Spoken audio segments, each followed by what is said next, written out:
Yo, what's up, Dave? Good morning. Be live in a minute. Just getting hydrated, getting the last couple of things together here. We're gonna make some tunes. Hope you're having a good day.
What's up? Hey, I'm finishing coffee, so I'm going to make that real quick. I'm going to finish making that, and then I'm going to be right back here. We're going to get into this. Glad you're here, Music Elevator. Dave, what's up, everybody in chat, Twitch, YouTube. Yeah, I will be getting into some iPad music making here in a moment. And I just wanted to share with everybody and try to pick up the new year with a new habit, which is, for me, I think sharing. Sharing is caring, right? But yeah, just give me like 10 more minutes. I'll be a little more active here in about 10 minutes and make some music. Thanks for hanging out. Hope you guys are having a great day today.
Yo, what's up? You still there? Oh,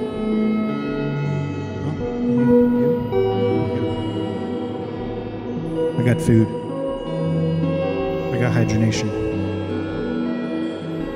We've got a world full of apps here to keep us busy for a really long time.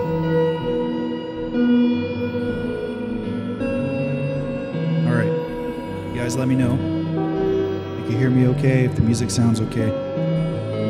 Or, obviously, if there are any problems.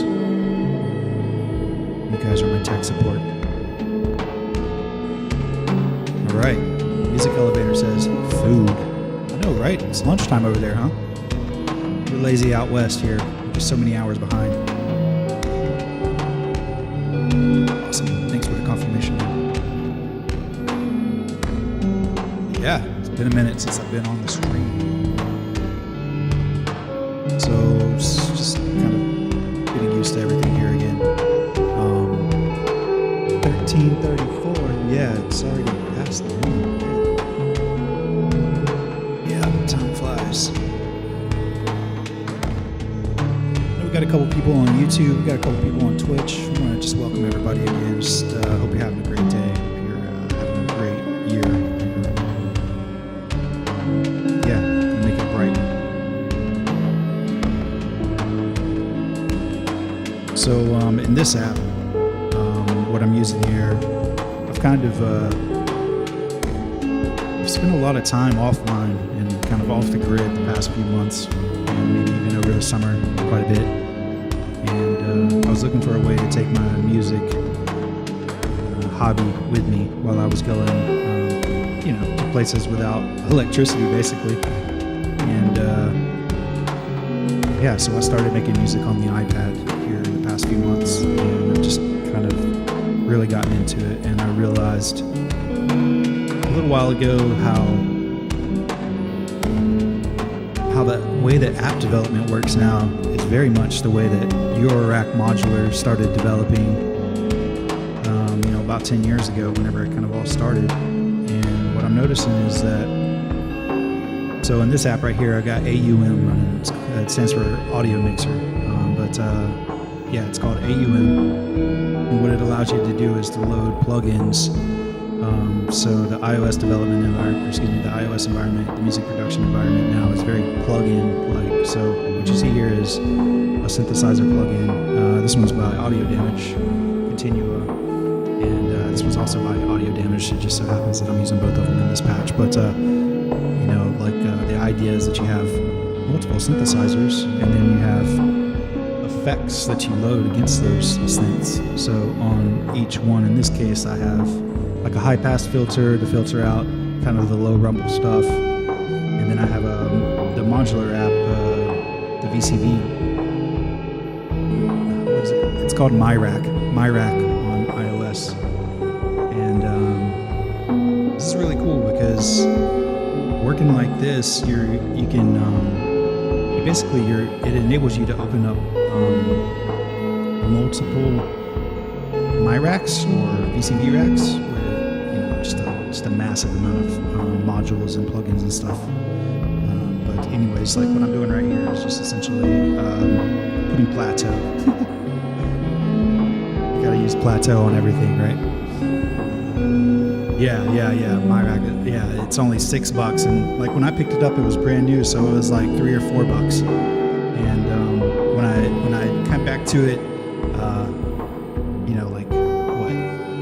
a year later in development, it's so much more stable. It feels like there's more modules in there, but maybe there's not. But the amount of value you get if you know how to use a modular synth, it's unbelievable. For $5, you basically load up your iOS platform infinitely. You just have so many toys to play with. Just kind of playing into that. This is kind of where the sequence data is coming from. So these modules are sending MIDI out, and so that's something else I would really emphasize in AUM is the ability. You'll see here, like I have my USB hardware kind of connected, but basically the routing table to get data from one channel over to another channel is extremely easy. So everything becomes available in your drop-down menu here. And so this menu here just looks at all the things that I have going on here, and it allows you to do any kind of I/O that you're looking to do. So everything really works really well together. So yeah, I just really enjoy working with this workflow. I really enjoy being able to actually use the modules inside of VCV Rack. I was having some computer issues. Jay, what's up, Jay? Good morning. Good afternoon, I mean. It's good to see you, Jay. We were just going over the whole playing music on iPad stuff.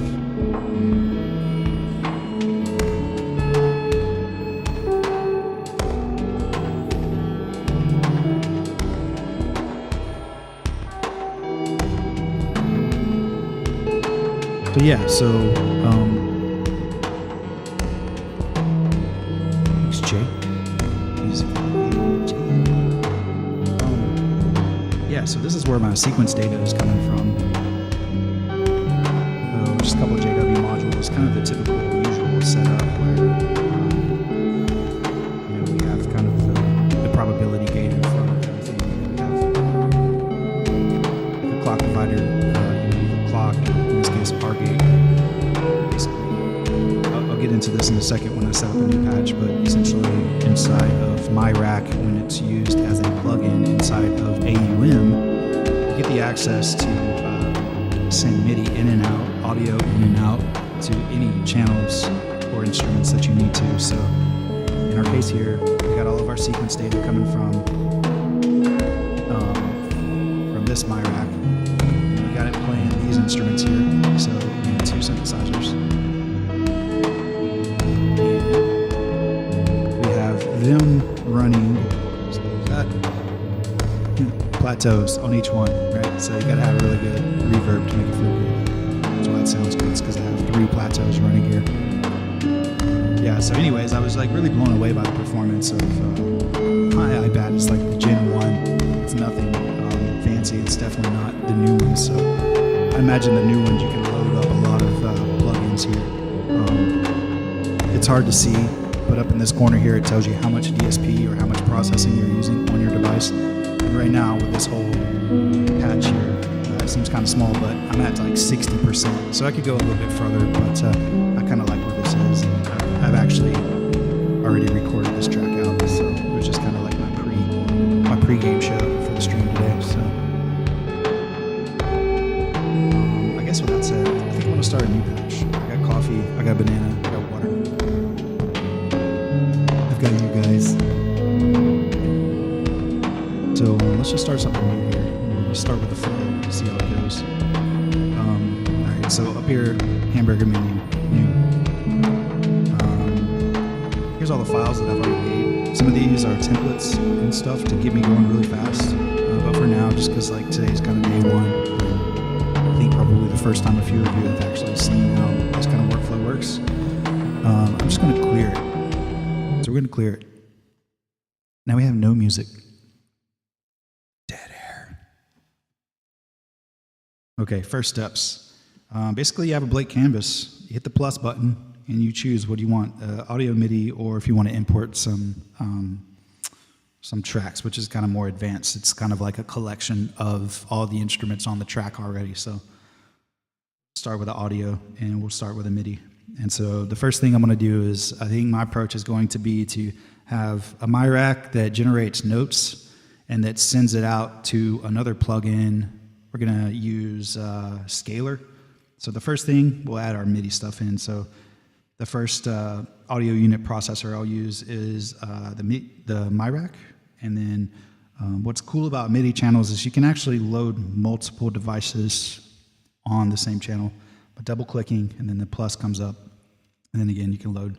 So inside of miRack, you can do all the quantizations. You can do everything like with scales and stuff like that.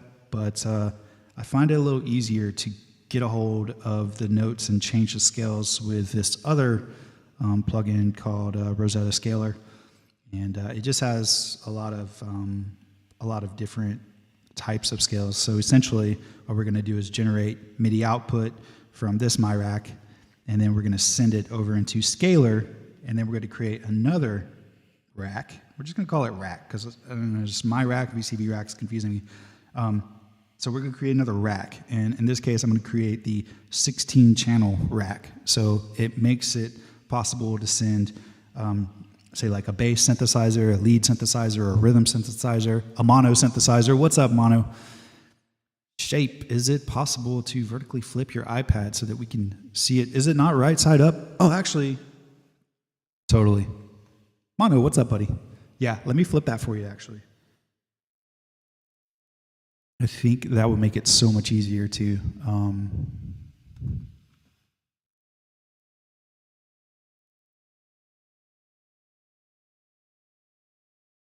glad you brought it up. That's why I do these things, man.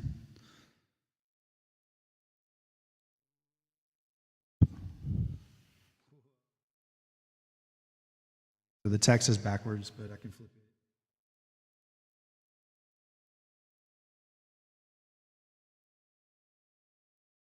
Woo! There we go.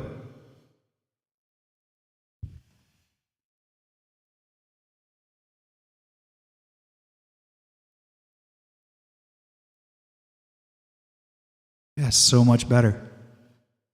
It's funny, now I can look at the screen and see it too. All right, let me drink. I'll drink to that.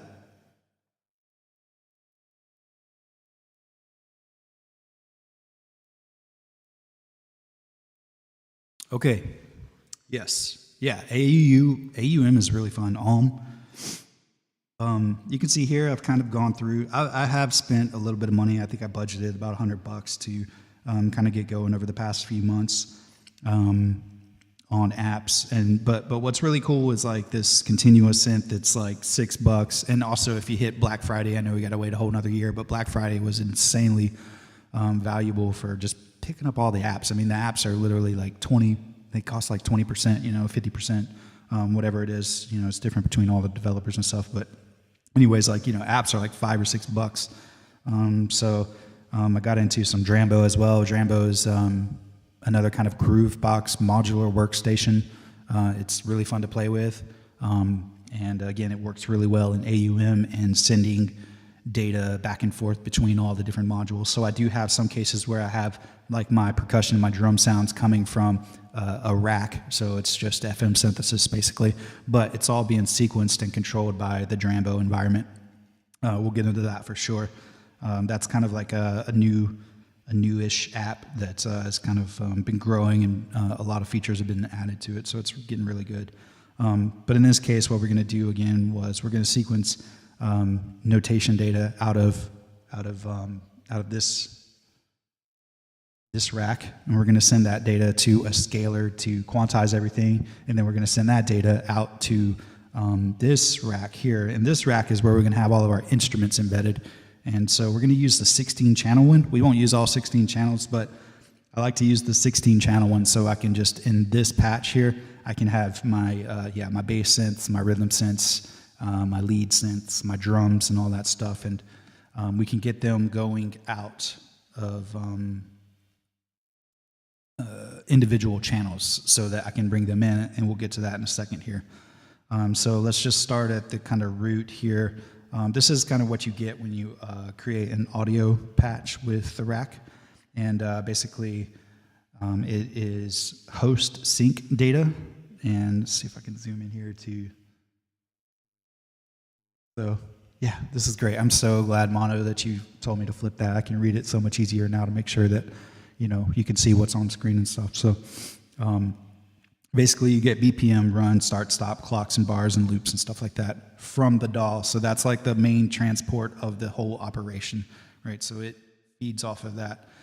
So how I like to just kind of kick that off just in my patches, what I do is I'll double click and then I'll add a clocked module, and the clocked module essentially will give me clock divisions throughout the entire session. So basically, it's kind of like you'll have a global sync and then divisions or multiplications of that synced clock And so like right here off the bat, I won't do anything with it except for set it up to be used when we start adding the sound modules, and I'll do stuff like, synchronized delays and, different LFOs and stuff like that. So the way, and it's kind of tricky, let me bring this up here, especially if you get started, this will not be as obvious if you were just starting, and it took me a minute to figure it out. But you want clocked to pay attention to the global transport control, which is coming from AUM. And so how you set that up is pretty straightforward. From the beginning here, you drag your BPM from your transport, you drag your run to your run, and you drag start to reset. So start goes to reset all the clocks when the play button from the main transport starts going. Okay, so the trick to make all this really work is you double click the module. This is how you get into the menus of all the modules. And in clocks menu here in the settings, you get momentary run input. So this is going to allow the module, you can see right here that the run turned off. That's because we don't have the play going.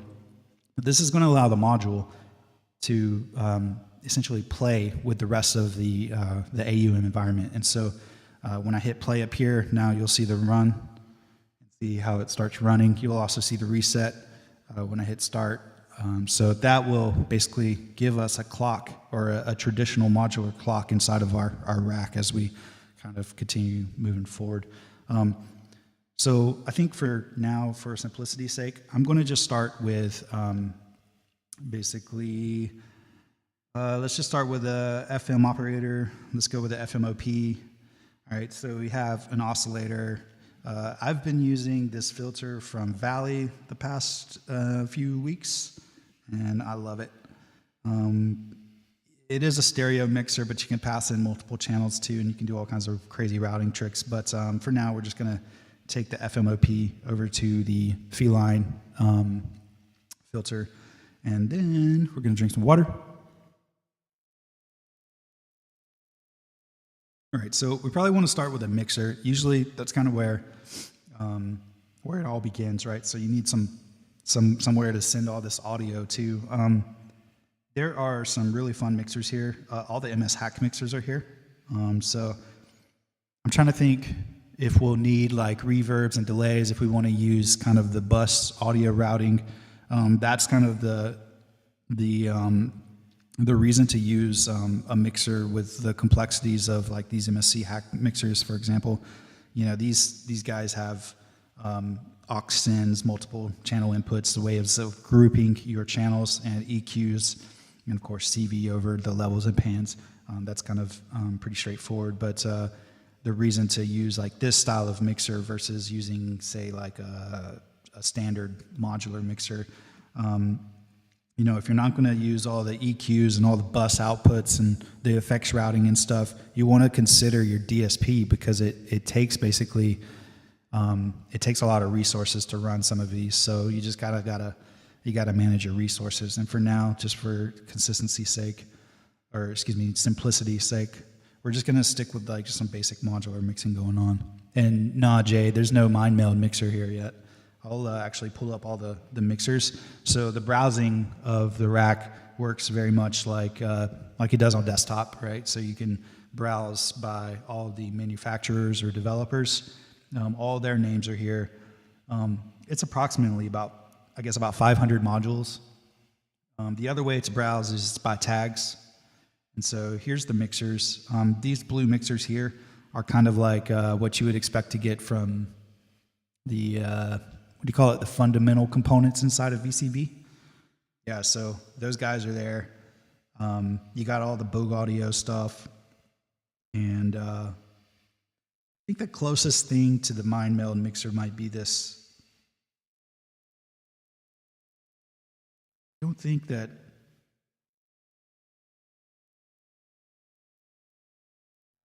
you can do all the double click and stuff. All the double clicks and stuff like that. You know how like in the mind meld you right click and then adjust the gain and the EQs and stuff like that. It's a little bit different on the iPad. So yeah, mind meld is just not on here yet.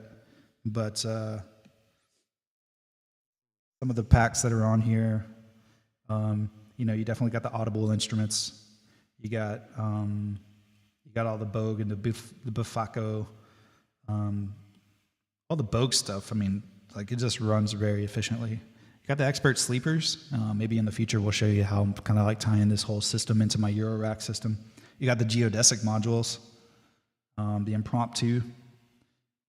You got some JW modules. I think actually we'll be using some JW modules here in a second. Some of my favorites from Nietzsche. Yeah, so you pretty much got all his modules, about 114 of them.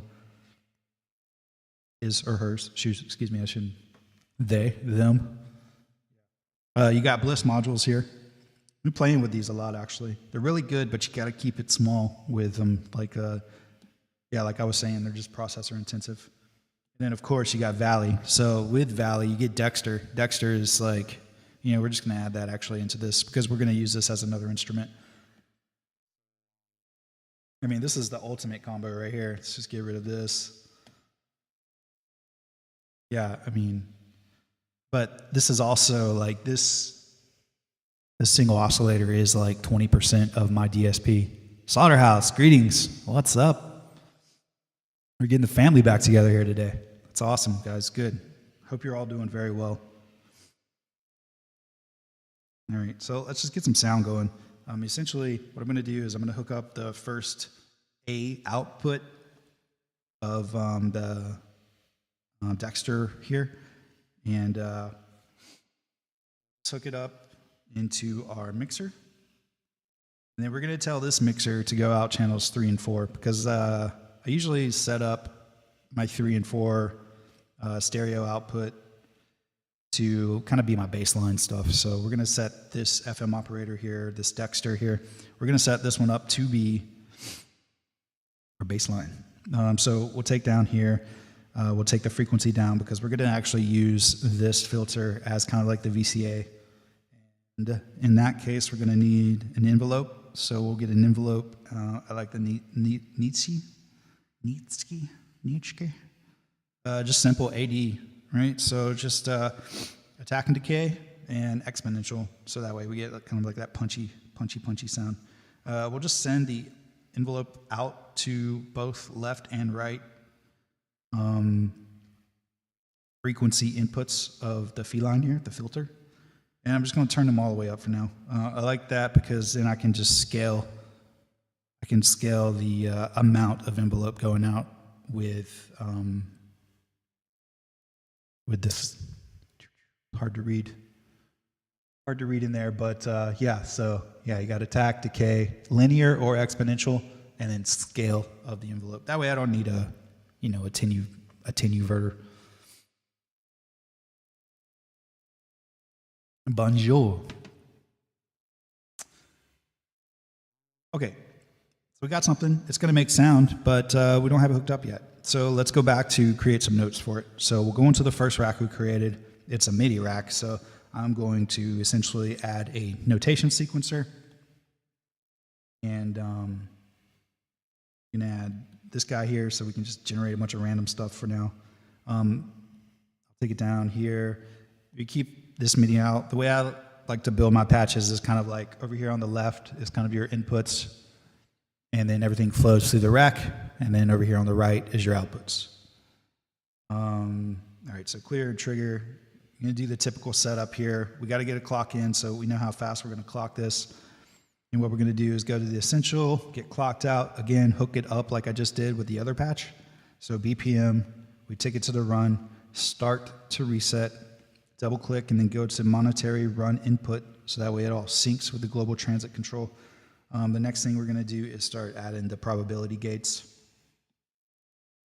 Get crazy with these. So yeah, add a gate before it goes in here. Come on. The pin, I think it's just because it's an old crappy pin, but sometimes the pin is it just breaks. But it's super crucial, man. You got to have it to kind of drag these wires and see where you're plugging it in. Yes, Lauder, this is miRack. And so basically it's like VCV on iOS. It's been out for about a year, maybe a little longer now. It's not all the modules from VCV, but it is about 500 of them. And functionally, you can pretty much get anything done you're doing in VCV inside of here. Obviously, you have to take into consideration the power of your device. That's kind of where where the line gets drawn. So yeah, it's fun though. It's super addicting. So you can be like, you can go sit on a rock under a tree or something and make your patches now. So it's really good. All right, cool. So we got our main clock source coming in. We're going to take the first clock out and we're going to put it into the probability gate. And we'll take that out and put it into the clock step of the note sequencer here. For now, since we're just going to output the baseline, I guess what I should also do is we're going to take the mono out stuff. So I'll take the mono from the max just for now. We'll probably end up moving these around just to see how it sounds. All right, so I take another probability gate out. I'll turn it up for now. And then we take that into the gate of the MIDI. And so this is where I was talking about, you can send MIDI into any of the tracks that are going into the AUM environment, right? It's just a totally like integrated workflow. You can send it like that. But a lot of times what I do is I just leave it to the AUv3 host, and then I send it out which channel specific that I want. And for now, since we're just working with the first instrument, I'll keep it on channel 1, and that'll just help everything kind of fit together. So we got the gate going, the MIDI output. Now we want to take the voltage out from the sequencer to a MIDI output. And when I say MIDI output, it's not going to any external instruments. It's just the control data that's going between all the synthesizers. So we got a MIDI output. We got our notation going. We want to check it to make sure that it's moving forward. We'll bump up the probability a bit and kick up the ratio here for the clock so that we're kind of getting something like 16th notes. And let me just make sure that my limiter was on stream. Okay, cool, we got a ceiling. Okay, good. So I just don't want to blow your ears out in case I, put the wrong cable. Wrong cable in the wrong hole, guys. Which modular is this? Oh, VCV. Oh, yeah, sorry. I'm catching up on chat out loud. Sweet. Yeah, Slaughter, you can definitely do that. And I'll show you some other apps. I kind of don't want to show you because I know how easy it is to jump in the rabbit hole. But yeah, what I was saying earlier is kind of like the way that iOS music making has evolved is very much how your Rack development evolved. And basically it's, these small developers working inside of this environment that is able to connect modules together, in this case, plugins together. So like all the plugins and all the apps, the way that Apple has kind of developed it is like they all kind of are able to talk together. So they all work together, they sync, they send audio back and forth with each other, so you don't need any external gear to, say, take audio from this app and route it back into that app. All that kind of happens underneath the hood. And what I like the most about the iPad music making so far is that I don't have any loud fans. Like, that's something I was running into late last year is like, especially with streaming, you have to boot up so many computers, and especially when you have PCs, man, it's just like the level of noise that comes from all the fans drives me crazy, and maybe I'm just getting old. But that's a good thing about the Apple Dev. So anyways, we got our notes coming out of here, right? So now what we want to do is bring it into scalar so we can quantize.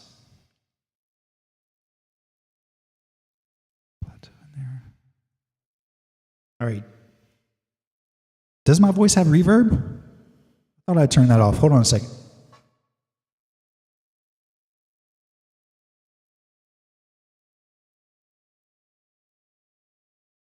Also, my voice might cut out. I had to adjust my noise gate for my microphone right before I kind of came on while I was still live. So I kind of just visually looked at things. So if you're getting like chop outs of my voice, if anything kind of doesn't come through clear, just let me know. I'll totally repeat it.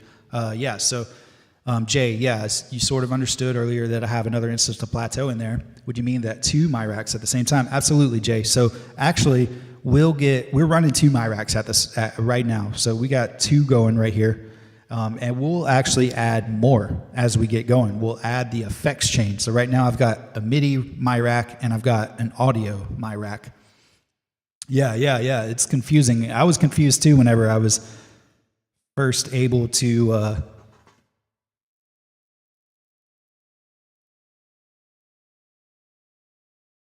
Okay, how about now? Is it dead? I want dead air. Is it somewhere else? Maybe it's somewhere else in my chain. Also, do any of my voice, there it is. Oh, there it is. Sorry. Okay, check. Test. What about now? Test. How about now? Check. The apple is kind of like the orange, except for it is red. No? Still there? Dead. Okay. I probably just couldn't hear the reverb when I mic checked it because I had the music going. So sorry about that. I don't need to sound like I'm in a stadium. We'll work on the radio voice for next time. Let me just catch up on chat. Yeah, Jay. So yeah, like I was saying, you can have multiple instances of miRack. So I've built songs that basically have like 5 or 6 miRacks inside of them, and it's just a way of separating them so that you can load them into other projects. So like in case you wanted to load the J synth continuously, but you didn't want to patch that J synth every single time, you could create a J synth template that you can then import as many times as you need it. Slaughter, do you still have your Eurorack stuff, or did you sell it? I still have it. I'm sitting on it for a minute. I have sold over the past year quite a few modules, just to kind of reduce the amount of things that I have, because I got to a point where I don't have any more space or power to fit all of the modules. So yeah, so I'm not going to buy any more power. I'm not going to buy any more racks. If anything, I'd probably go to a different system. So where I'm at now is trying to reduce and just prioritize the things that I want to keep in my Eurorack and figure out how we move forward through the future. But I'm not like, I'm not ready to just give it all up. I don't know. I have issues, I guess. All right. Would having 2 instances of miRack be heavy on your resources? It is, Jay, except it's not as heavy as building out, say, like one big rack. And again, you get the modular functionality by breaking it up into a couple of different racks. And yeah, it does depend on how many modules per instance, totally. Yeah, Slaughter, exactly. I'm still feeling it, but I kind of sitting on top of my emotions, you know, not trying to bury them, trying to just identify them and hit them head on. You know what I'm saying? Just got to hit them head on. All right, so let me show you the routing real quick. Again, we were generating MIDI data out of here. We are sending that data out into the AUV host environment on channel 1. So now what I want to do is tell my scaler to receive. And maybe you can see this big long list of all these MIDI outputs. It's because I'm connected to my DAW, so that all the audio runs into the Ableton session to, you know, kind of do all the mixing stuff that we do. I don't know if you could see it. Maybe you can. Yeah, I can see it a little bit down here. But there's like this little orange light that's blinking next to this. That means that there's data coming out of this module. So I'm going to choose that to run into my scaler. And then in my scaler, I'm just going to choose something like minor pentatonic. We'll stay in C and we'll quantize down. And we'll just keep that simple. Like we're just basically using this to quantize. And the reason why I quantize here and not inside of, you know, a rack session is to essentially route multiple things through here and then be able to quantize multiple instruments at the same time. So if I don't like the way the patch is kind of feeling, or if I've listened to it for an hour and I want to try another key, I don't have to go through all the modules and change the key. I just basically just go to this type of app here and just real quick select a couple things. And we'll see what that sounds like here in a second. All right, so now I've got MIDI coming from my first rack, MIDI generating session. Now it's going into my scaler, which is quantizing the voltage. And now we're going to pull it into here to actually play the instrument. All right, so I go back into my audio rack. Let me get rid of this FM operators because we chose to use the Dexter here. All right, so to bring your MIDI control data or your just control data into it so that you can play, you know, your instruments here, what we're going to do is add the MIDI input device. Double click, go up here to audio MIDI and sync. And it's just the basic MIDI input, right? So everything's really simple and basic. We're coming in on channel 1, and we want the volts to go into the, we're just basically setting up A. So this oscillator has 2 sides to it. So right now we're just using A. And we want to make sure that we set our left and our right pan and then the magic. Here comes the gate. So we'll probably start hearing something. Let me cut this down here. All right, so we're going to get the gate, and we're going to take it into our envelope. And got some audio coming. Okay, so nothing's going out, right? So whenever I set this up, I told it to open up the miRack 16 channel, right? So this is the rack version that outputs multiple audio channels. So it's not just left and right that's coming out of this here. It's literally like 16 outputs.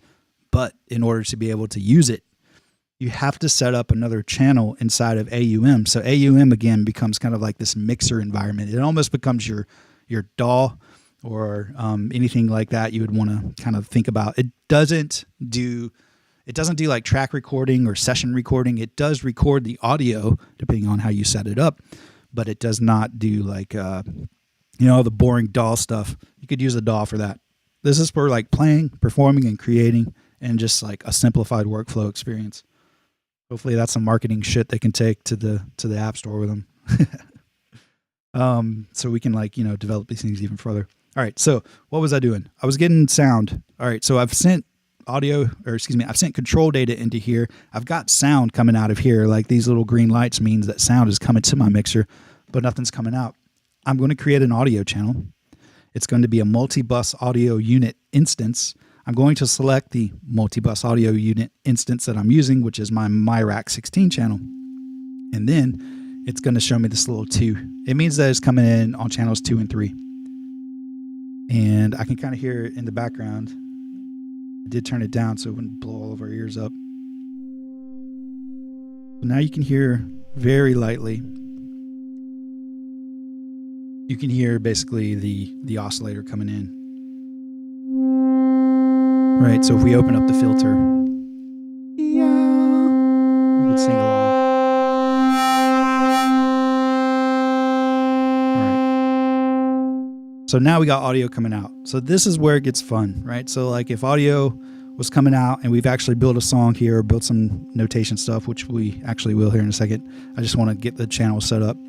Now I'm going to add another rack, and it's going to be my effects chain rack, right? So, open set. Hey, buddy. Yeah, VCV on tablet. Yep, miRack.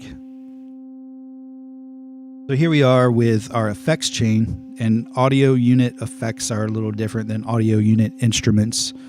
So we get a few more. So I think some of these are free. Again, some of these are $2 or $3. You can use all the effects inside of other things, which is about to be what we're about to do. And where's it at? Here we go. All right, so we're going to use the miRack effects plugin. And then from there, this is what you get when you open it up. So it's basically just audio input and audio output. It's just basically, what do you want to put in the middle? So the obvious. It's so funny. Like whenever you open up this and you click the very first thing, the essentials is what pops up. And of course, Plateau is in there. All right, so yeah, I'm a Plateau fan. I'm one of those fanboys. So anyways, we take the audio out. So one thing to note right here is if I just disconnect the audio, you'll stop hearing it. There's no more audio. And that's because this connection has been broken.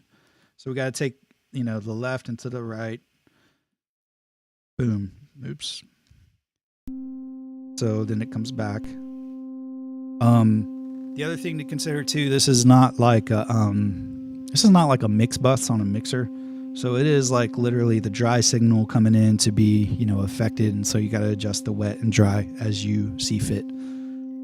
So anyways, we'll add just like a little bit of depth and kind of take some of the lows out of here just for now. Maybe shorten it up a little bit. So what we want to do is get something more interesting going out. We want to utilize all this notation device stuff that's coming in here. So if we play here, like these notes should be generating something. To do that, we want to make sure that the notes coming out of there are coming into here. They are. And we want to make sure that our audio device here is set up to receive the notes coming from Scalar. And now you'll hear that it probably stopped.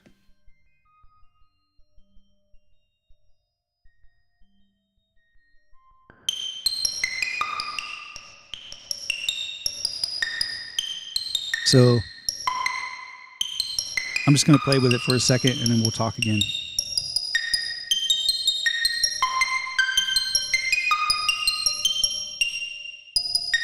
So it's very high pitch right now. So what we need to do is go back to where we're generating the notes.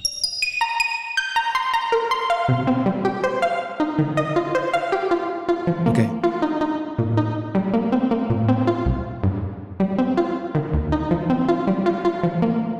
Okay, so the next thing I need to do real quick is what I do on every channel. I should probably just have like some kind of automatic thing that does this. But I set up a high pass, and then I set up a low pass.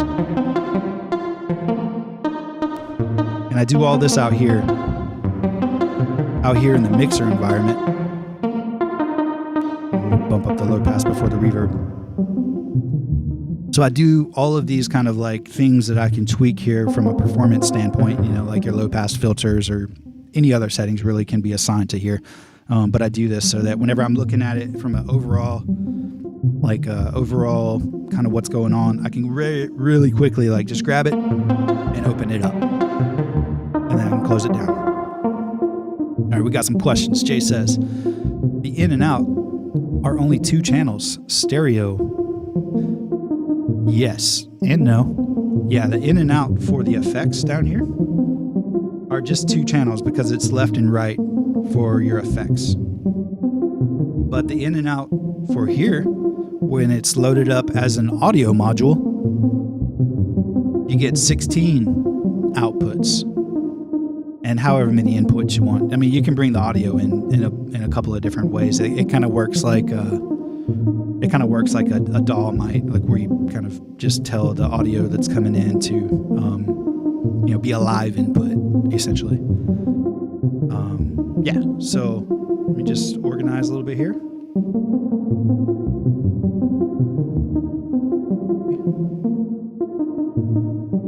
All right, so you can organize your channels by dragging up and then dragging over and stuff. So I'll just keep my instrumentation stuff over here and then my MIDI stuff over there. All right, so already we're at like, for me, 25% or so DSP. OJ, I mean, if there were multiple, you could have mixers aux.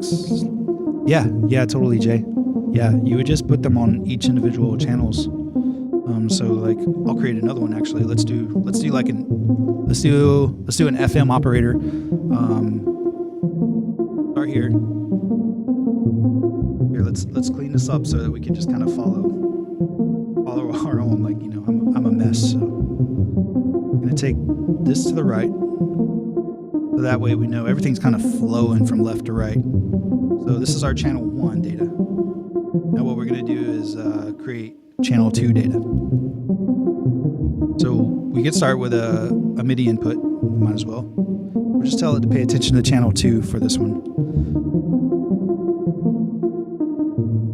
We'll go with a FM operator. And then we'll just toss the other Bogue Audio filter. And then we're in.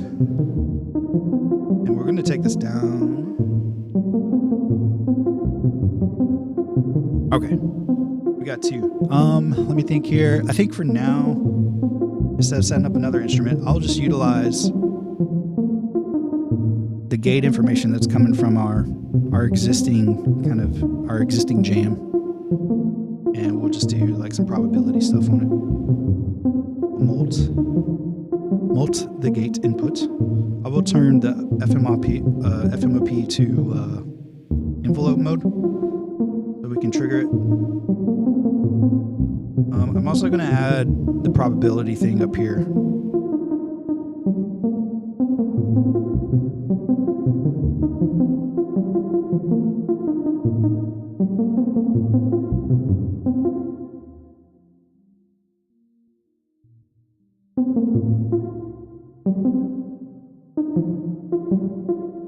All right, that way, little variation. All right, so between 2 instances of miRack, sec being the effects, only audio channels are exchanged. Actually, yeah, by default, that is correct, Jay. But through the modular environment, like if I wanted to bring in say like this MIDI data that's being generated from our scaler, if I wanted to bring that into the effects where we just added plateau, all I have to do is add the MIDI input, the MIDI input device, and basically tell it which channel to come in on, and then tell this that I want it to receive the information from scaler.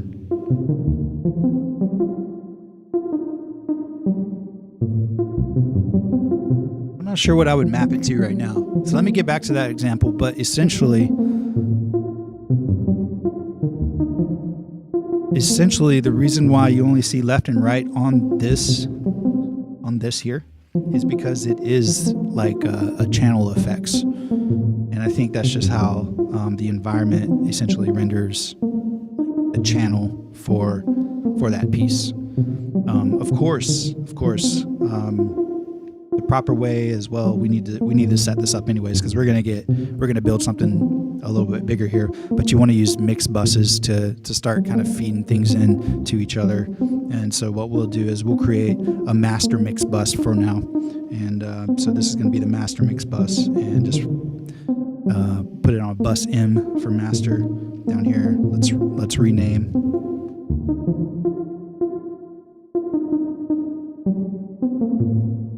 And write it in, and it knows. It's super cool. All right, so now we got a master bus, and we want the audio coming out. So at the top here in AUM, the top is your input, then your effects, and then your output. So we want the output to go to a mixed bus. We want that to go to our master. Okay, so in our master, we could, again, if we wanted more modular, again, we can load another miRack effects. So there, again, I'd put the emphasis on, there's the miRack effects, there's the rack instrument, and there's the rack MIDI. And each one of those do kind of a certain thing. I mean, ultimately in miRack, you can do anything within it as long as you know how to pass data between them. But just kind of in the AUM environment, in this environment here, the way that it kind of works is like you have an instrument, you have effects, and you have a MIDI type of thing. So, and yes, you could just put it all in one and it would be just fine. But just kind of use case scenarios here again. So like this is our master chain. So if we had something we wanted to put in here, and we'll get into that, but we can basically put whatever effects we need from our mastering standpoint. All right, so we're gonna add another instrument real quick. We already added it. We're just gonna utilize actually what we need to do is probably do a sample and hold, because some of these might be open when the data is, or when the notation data is changing. So what we need to do is sample and hold. At the moment that this probability triggers, we want to sample the octave information that's coming in from our scaler program, and then we want to make sure that we use only that note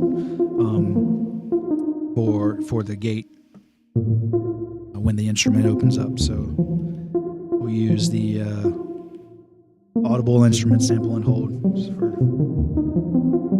easiness. All right, so the first thing we need to do is take the input, and then we need to set the trigger to the gate, and then tell where the output. And we're going to duplicate this. We're going to move one up here, because we're going to need to we should do the same thing for everything, just to make sure it's like really clean. We take the voltage input. All the same note now, man. All right, let's add it back. All right. So now every time the gate for that instrument triggers, it'll sample the octave that's coming in, the octave information, so it'll know which note it's going to play, and it'll only play that note. You won't get any kind of like jerking around. And then once the next gate comes in, it'll resample the notation that's coming in. So that's what sample and hold is doing for us now. All right, so we've got gates, and we've got our octave information coming in. We've got it running through the audio. Now what we got to do is turn it up. We should get something. Gotta turn the filter up.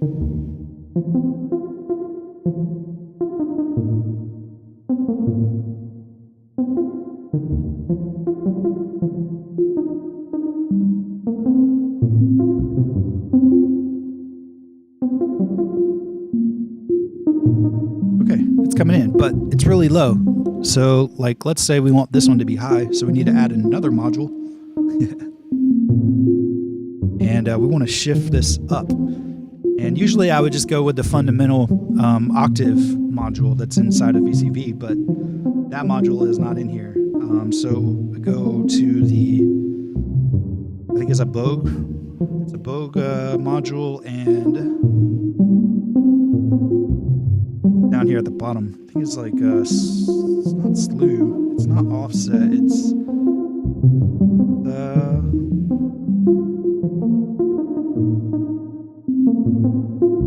here, stack. Your stack module.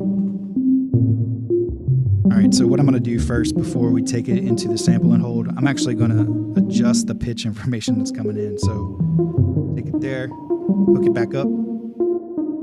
And now what stack here allows us to do is go up in pitch.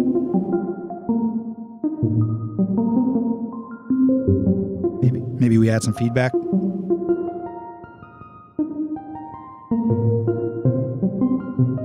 Okay. So at this point, it's like, this is cool, but we got our bass running through the same thing as our, let's just say our lead or our high. So we got our low synth running into the same channel as our high synth. But what we'd probably like to do is maybe add some delay to the high synth and maybe a different type of reverb.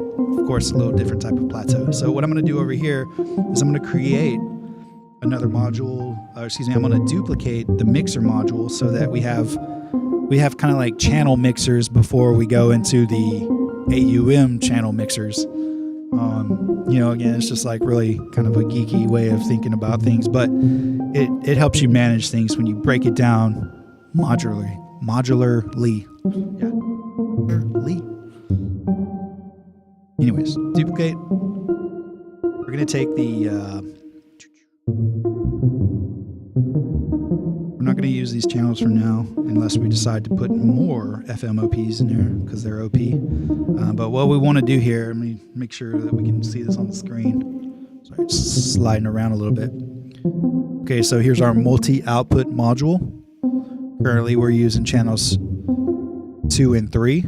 I could choose to use 1 and 2. That would come out of this instrument's channel audio. But I'm just going to go straight to 5 and 6 with our FMOP. So left and right.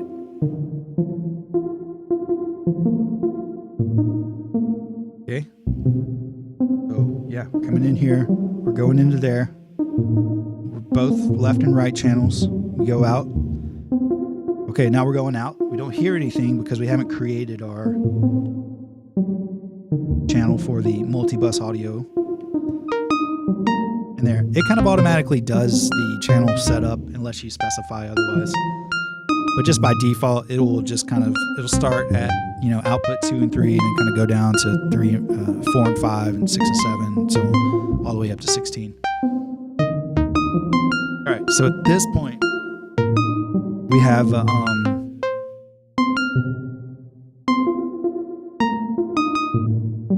our highs going into one channel and our lows into another channel so that we can separate them and so that we can affect them differently again with kind of the different setup. So we'll start off by high pass filter, low pass filter, and the magic, baby. Woo!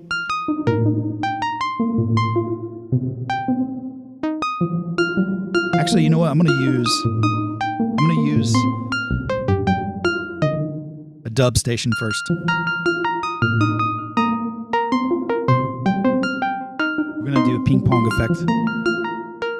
I do not hear it as stereo for me, which is unfortunate, but we'll work on that.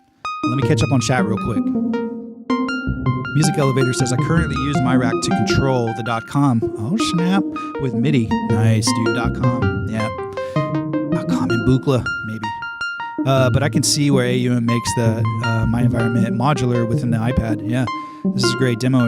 Yeah, thanks, man. I'm glad that we can share this. And yeah, I feel like it's kind of like what I was doing with it was audio routing all of my URAC stuff into AUM, which on my iPad, which was crazy. Like then I could dedicate my entire iPad to just effects and audio routing. So basically just muting parts, adding some delays and reverbs, the things that cost a little bit too much money to spend on modular or spend an excessive amount on modular. So I was using the iPad to kind of make up the gap. They totally go hand in hand. So I could see working with the .com and the iPad just be awesome. My resources right now, Jay. My resources are at 29%. They're floating between, I'd say like 29. They're floating between 28 to 31. But hey, we got kind of a lot. Honestly, like this is almost more than what I could load up on my PC before my PC started just diving in a hole. All right, so let's make some more feedback. Here we go. Now, of course, it needs more body. How do we get more body? We add more plateau. All right, so I'm going to add the plateau to the high version of what we got going on here. So, audio input, audio output. What happens in the middle? It's up to us. What I wish was on here was Chrono Blob.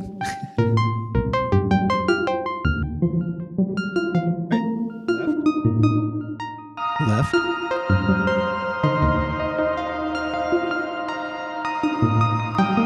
Right to right. And the other thing I think is really cool and fun about this, so it can be like,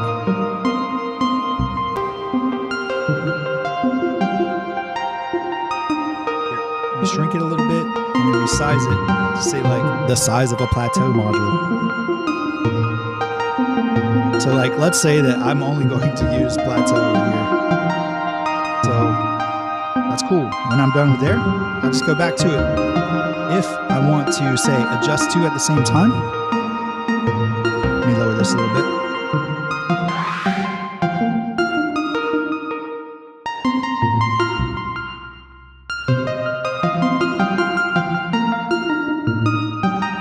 Something like that. The other cool thing about being able to have multiple racks controlling multiple things is that, again, if I wanted to, I'll get rid of this so we don't eat up any resources we might want later. So this is my reverb for my low instrument. And this is my my reverb for my high instrument. Right, you can get crazy. And I'm peaking, sorry. I didn't peak to you guys because I have a limiter, but I am peaking over here. You want to keep that in mind, obviously. I guess, what else I can do here, and this just comes in AUM, right? So we're going out the master, we need to be going out the mix bus, our master bus, in. So we send both of our audio channels out our master bus. What we need to add to the master bus so it doesn't get out of control is a limiter, or a peak. It is a limiter, essentially. It's just a peak limiter. And then just bring it down a little bit, just something like -3 or something. Just keep it down. It's just Monday. We ain't trying to get crazy. We got a couple long days for the weekend.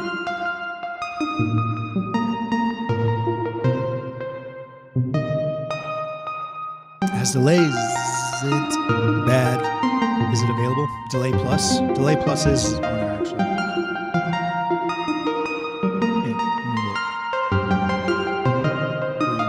haven't added anything here. Let's look at the delays. There is the dual delay.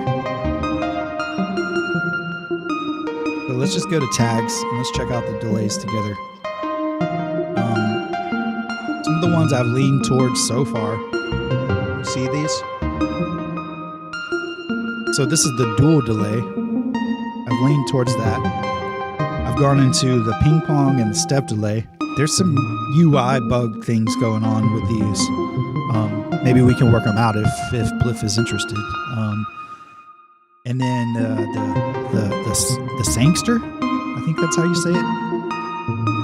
And I feel like there was one more, but maybe Maybe I'm getting the dual delay mixed up with something else. So yeah, I mean, you got a couple of delay options, right? Not bad.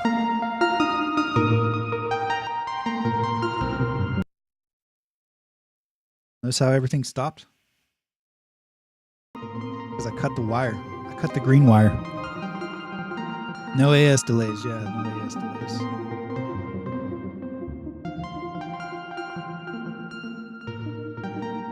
You know what? This would be a great time to bring in our sync information. Oh yeah, the old dude. I wish that 4MS would, make their modules available for VCV and miRack specifically, but that would be awesome. Somebody call Dan.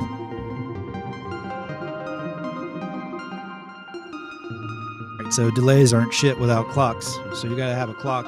This is actually going to be the first time I've tried to do this outside of the main patch, so let's see if we can do this.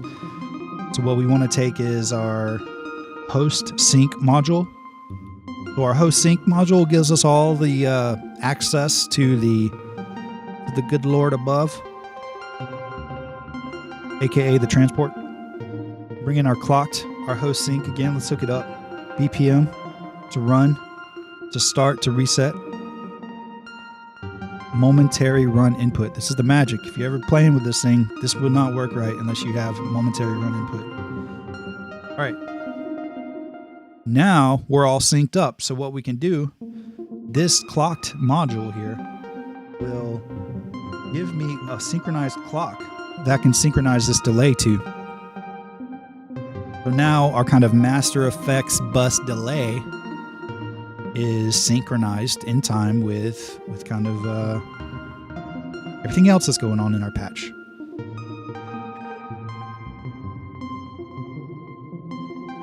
See that? All right. Something that you constantly have to check is your audio levels throughout all of the modules, and just make sure things are in the green. I feel like I'm totally fine right now to push it a little bit. I think it's because this delay.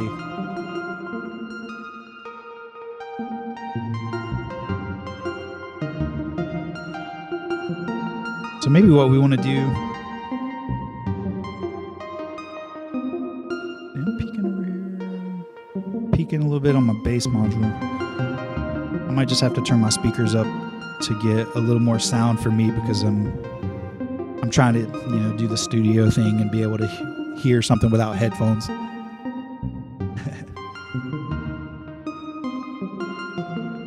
right, just take that down a little bit.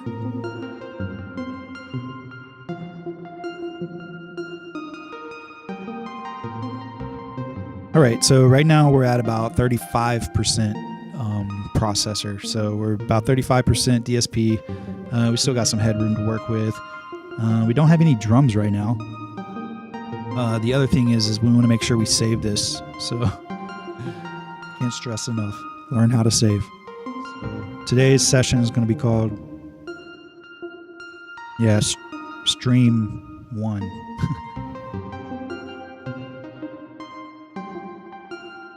Cool, it knows it. All right, saved.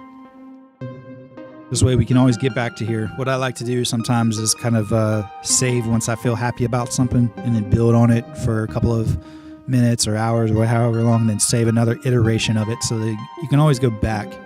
So like this is something that Jay actually opened me up to whenever I've watched him, do VCV for so many years. And as I was playing the Euro Rack session, and I know you guys out there that play modular, that are into synths and stuff, I know you'll be able to relate to this, but you can't ever save anything. So there's no way to check what you were doing when you started and learning versus where you're at now. So there's no way of kind of weighing your skill set of like what you've grown and done without being able to, open the file. So that's something that I've really gotten into, is like I can go back to where like I started learning how to use this stuff and everything in between, and see where I'm at, see what I've learned, see if I did something accidentally that's awesome, how to incorporate that into kind of what I do in the present. So yeah, super fun being able to load what you've done.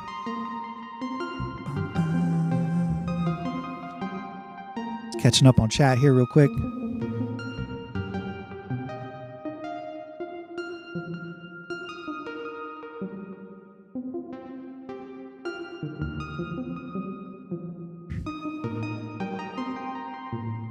I've had the same Buchla patch for 2 months. You can save stuff in modular, but it depends on how long you can stand the same patch. Well said. Yeah. That is true. Or you can just do what I do and just freaking patch the same way all the time. I'm sure like you guys are similar. Like you just patch the same way all the time. Then you just like play the same song.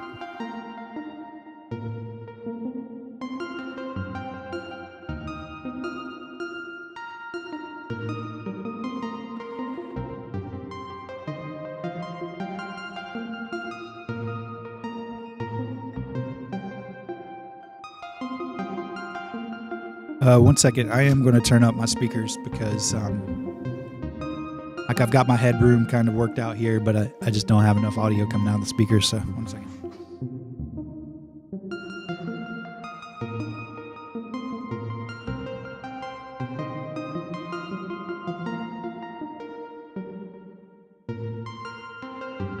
Woo!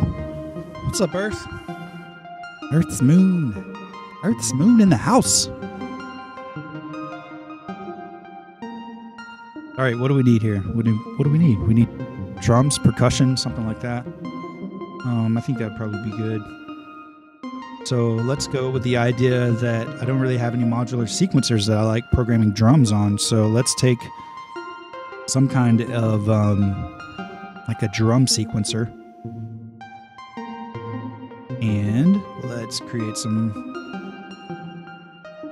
sounds inside of the rack.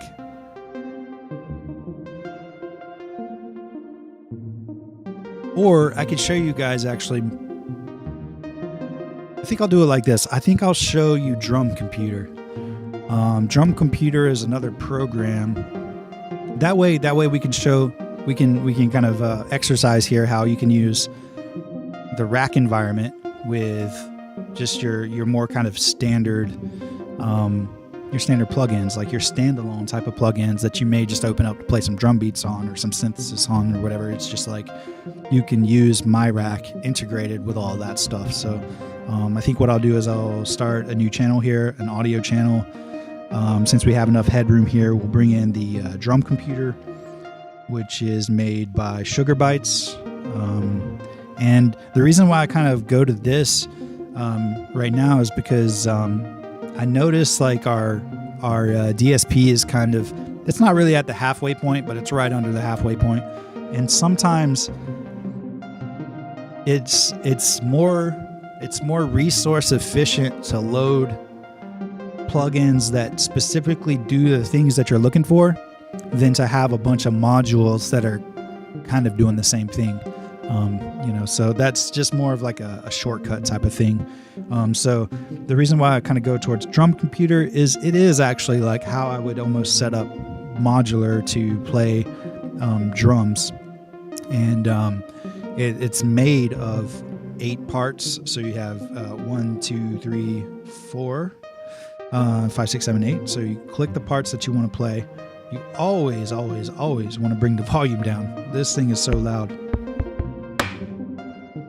What I tend to do is bring the levels down to about midway on all the parts. And so before I opened this, I was like at 30 to 35% of DSP. And now I'm at 50. So it's about 15% processing that we need to accomplish this here with.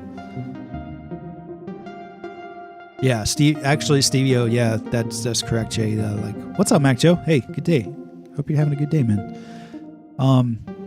Yeah, Stevio definitely has his modular set up to where it seems like it's just hardwired. You should just solder the wires in.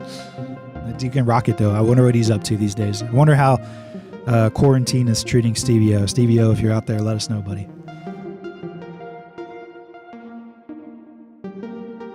Yeah, maybe he did do all of his tunes in a month or two. I don't know. I think he just plays like that.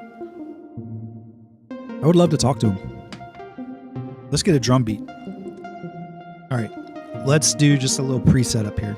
Let's take the drum machine back, put it in front of all of the kind of miRack stuff that's going on here. Preset up. We add the filter. We add the high pass filter so we can cut anything lower than what we need.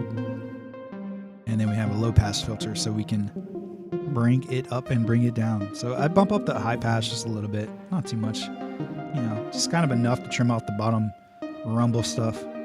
I dropped the low pass immediately just to be able to kind of introduce these drum sounds we're about to bring in. And then we'll go over to the sequencer. The sequencer is okay. It's cool. Like you can, punch in the notes and whatnot. It's really fast to use and stuff. But I'm going to try to go with something a little swingy, a little humanized, and I'm just going to randomize it actually. The same thing can be said for all the notes in the whole drum machine. They can all be randomized. So sometimes if you're just like kicking around, like I'm just trying to come up with an idea, I don't know what I want. Let's get into that. I don't know what I want right now, but we need to make sure that our mix bus is going out to our master.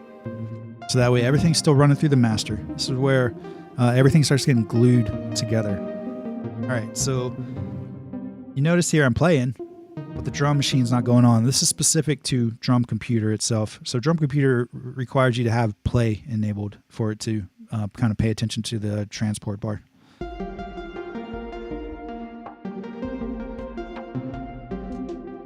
And we got some chill.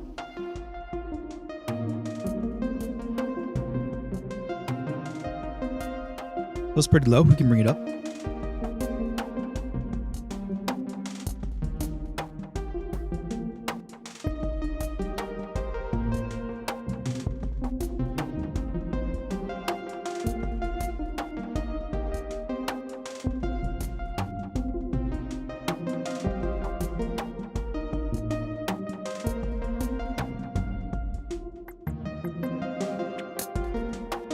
So you can also kind of interact with this like in a freestyle way. So it's kind of like the beat step or the key step, kind of the arteria stuff where you kind of have a,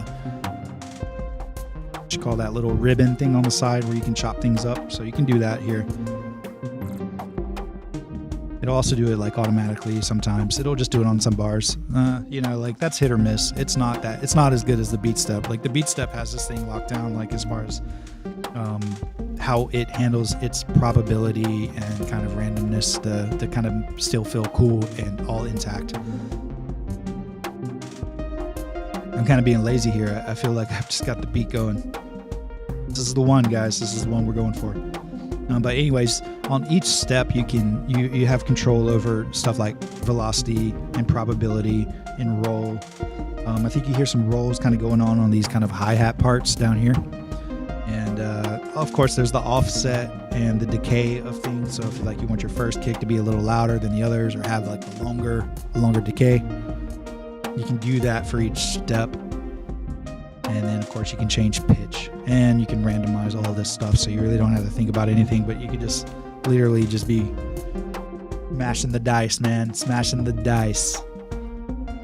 You know what? I made this coffee and I didn't even drink it. It's pretty good. Trying to maintain my drug habits.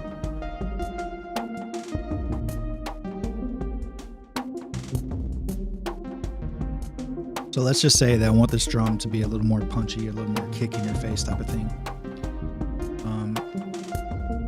We won't get too crazy on like adjusting dynamics because I'm just in a really bad audible position right now. I just can't hear things properly. But I've kind of been into this Schlap thing, right? This is kind of a new plugin, and it's basically just a compressor. It slaps things. Something cool though about this kind of like, I don't know if this would be considered kind of what OTT does, where it has like upper compression and downward compression, but I think that reducing the ratio kind of below zero, I think that might be similar to the downward compression. But again, I'm not like an expert on mixing and mastering and knowing everything about compressor buses and all that stuff. But what I like to do here though is just give it a little tweakage so it's a little fuller, a little more like kind of like punchy in your face, boy.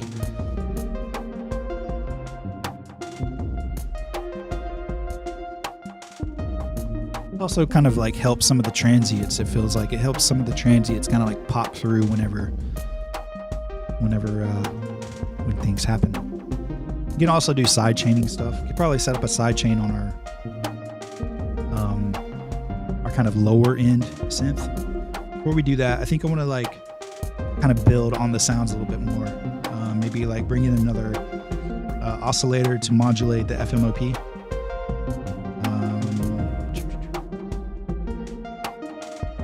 Take the output, the depth.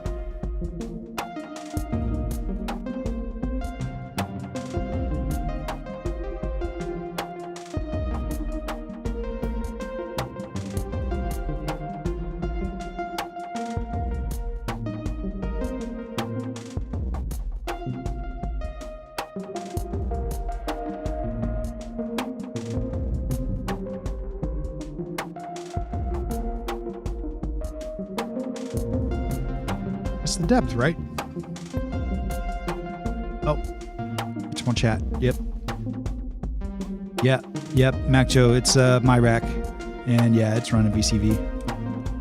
Yeah, basically right now what we got going on is we have about 4 or 5 sessions of miRack going here. 1, 2, 3. Actually, these don't count. We got 1, 2, 3, 4, 5. Yeah, we got 5 sessions going. Just real quick, I know it's gonna be a little repeat for everybody, but I want to get Mac Joe up to speed. So essentially what we're doing here, we're using AUM as kind of our workstation software.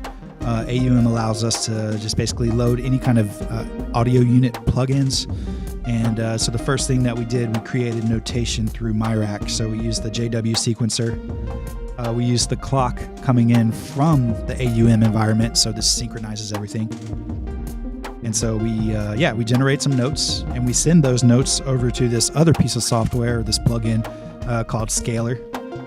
So right now, if we wanted to change the key, does anybody want to hear a specific key? Just let me know. But right now, we'll just change it to like A minor pentatonic.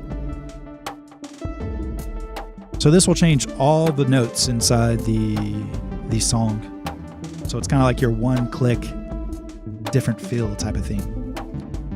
If you have a key that you want to hear, just let me know. I'll change it to you. But as we move through here, so yeah, our rack that's generating notes goes into a scalar. Our scalar scales the notes or quantizes the notes and then starts passing it through our audio session here of our rack. So this is another rack session with our audio stuff. So separate the two. So it's just for clarity's sake.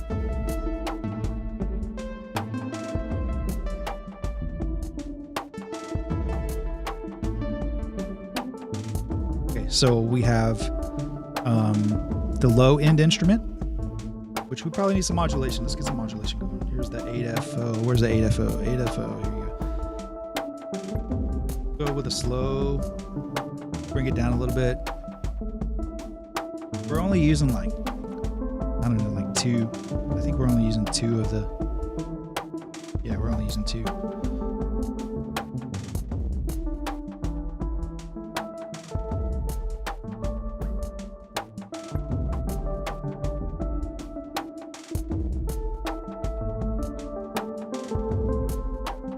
Yeah, what I really like about Dexter here is like whenever you start modulating all of these inputs. I mean, what I like about Dexter is a lot of everything because it's a freaking wavetable synthesizer for $4 or $5 or however much I paid for it back in the day.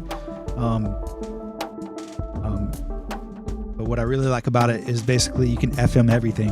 So right now I'm just kind of modulating the wave of this first operator and a little bit of the shape of the second. And what's really fun is like you can modulate the parameter in a positive direction as well as in a negative direction. So you can have kind of the whole multiple modulations kind of working together to create a unique sound. And then of course you can lower the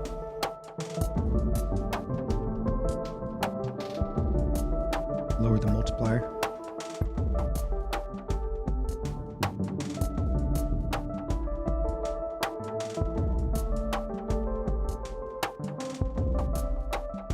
We went too low.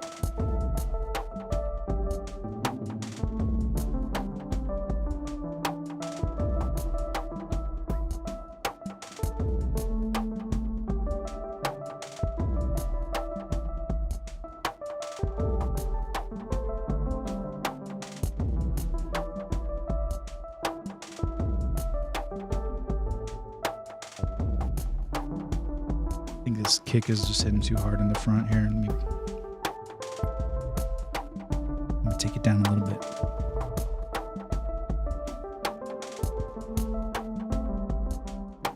All right, so just so you guys also know that my iPad that I'm using is like literally Gen 1 of the iPad Pro, so it's probably about 5 or 6 years old now. So it's like the first one that ever came out. It has like 32 gigabytes of RAM, or excuse me, of space. And like if I had to drop any advice, if you were going to go this direction, is get more hard drive space and get more system capabilities. Like you want more power. The more power, the better. I think that's probably obvious, but yeah, like in my case here, I'm just using like you can't get a worse, like, I mean, I guess you could get like an old phone or something like that, but you can't really get a worse iPad. So like what I'm doing here is kind of like bottom line, and everything from this point, I mean, it scales up pretty nicely. So just keep that in mind.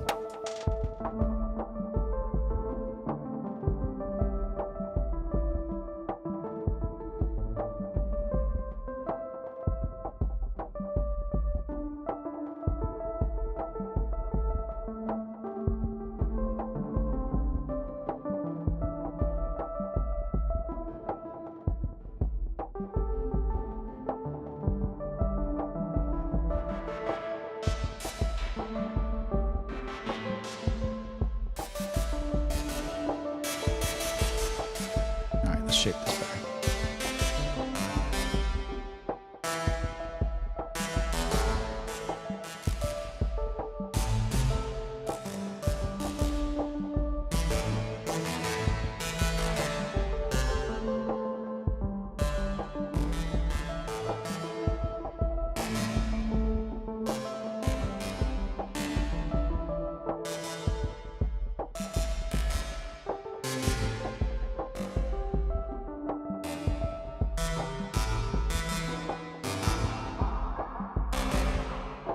All right, I want to solo this real quick.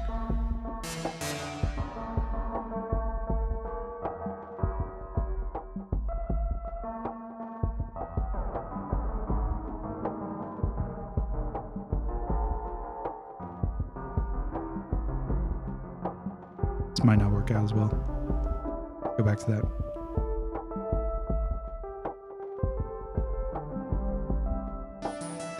I think we need to add the good old filter effect here. So I think what I'm going to do is I'm going to add my go-to envelope generator here. Drop this down here. So just duplicate my nishti. Oops.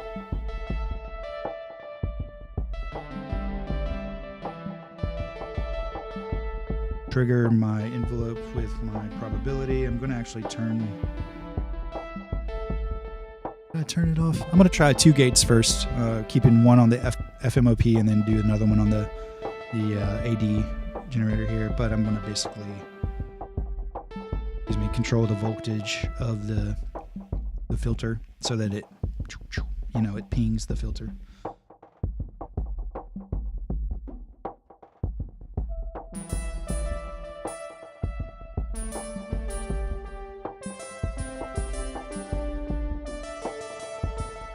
All right, there we go. Bring in our bass again.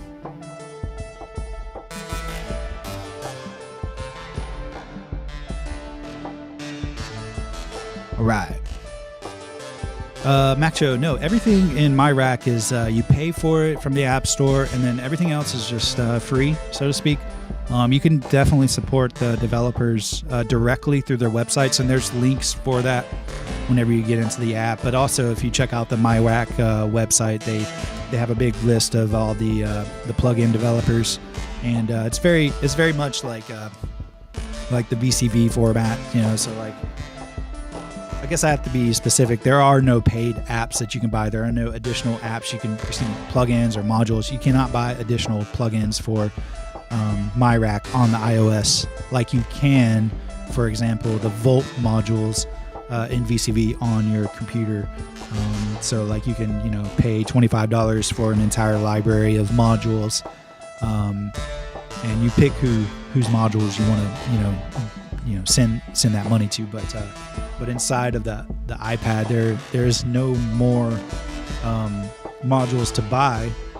So essentially, you get it all, I would say, like for free. I mean, like, I literally feel like this is the most underpriced, overvalued piece of app that's out there. The amounts of, let's just take a look at Valley. I mean, you get the topograph, the U-graph, right? So you got your grids essentially, but you got Dexter and Plateau, of course, super amazing, and just pretty much in every single patch I make these days.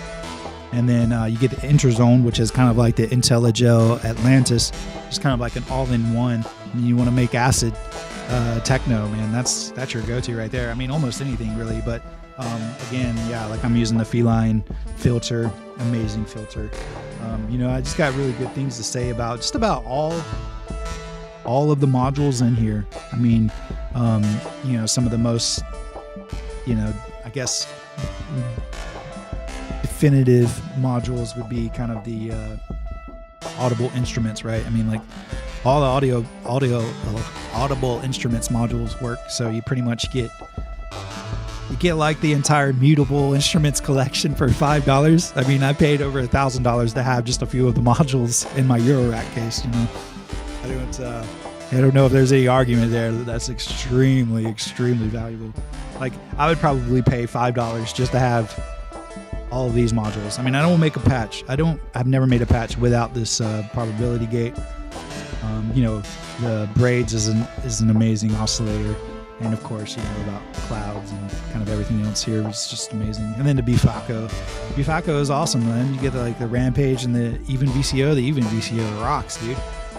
There's also the Spring Reverb. Sounds really cool. And then Bogue. I mean, Bogue Audio's got you 80 modules in this thing. I don't know. Like, at this point, it's just like there's so many great modules in this setup, and also the geodesics stuff. The impromptu sequencers, I mean, those are just off the chain, man. Like, I don't think that there's any more value. Here's a look at the fundamental stuff. This would be, I guess, what would replace the VCV fundamentals inside of miRack. So, yeah, I just don't see like there being. This is just like, if you can work inside of a modular environment, this is the only app you really need. I mean, everything else is just bells and whistles. You know how it goes. Well, let's just take some more modulation here to see if we can make this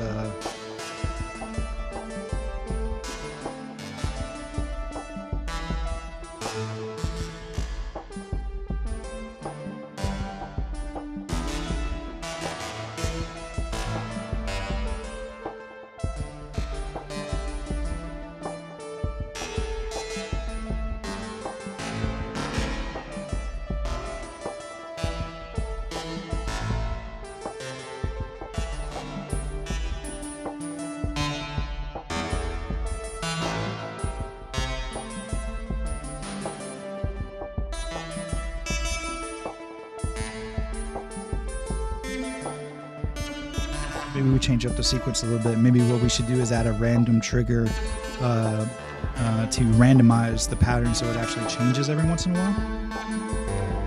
That often. Maybe just here, I tell you what, actually let's do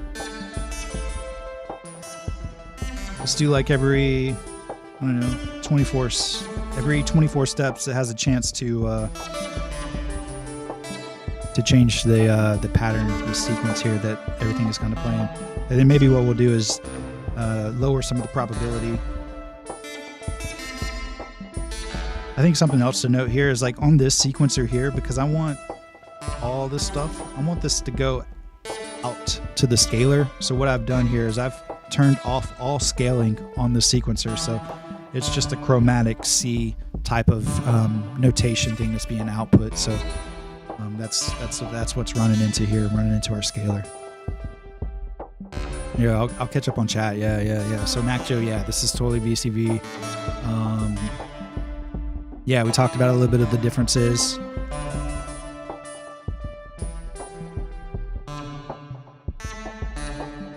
Yeah, the modular app on the Android. I actually have a Nexus 10 I was going to look at kind of experimenting with, but I looked up all the audio apps on Android, the music production apps on Android, and it doesn't seem like there's a standard way of sending data between the apps. And I think that's like what really makes this platform excel, is that the apps can be developed by so many random developers who are doing awesome things just, on a one-man or a two-person development team, a very small type of team. So they're putting their ideas onto a platform in a plugin format, so that way you can use all the different plugins as you see fit as the creator, or, as the creative.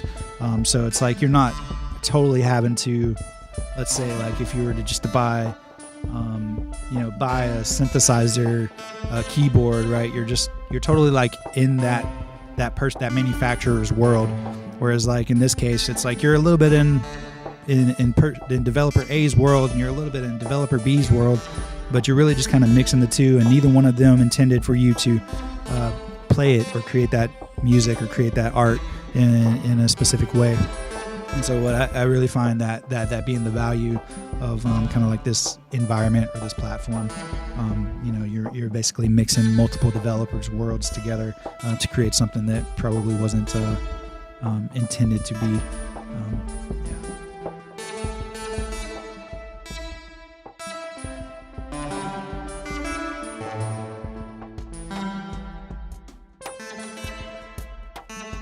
I think we could do a little more tweaking on this bass sound. It's kind of annoying.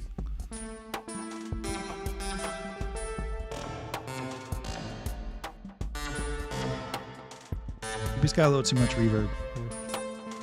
The other thing we'll probably want to start doing is naming our tracks, because we're going to start forgetting what's what. So we'll just call this the Bass. We go fishing. And we got this one as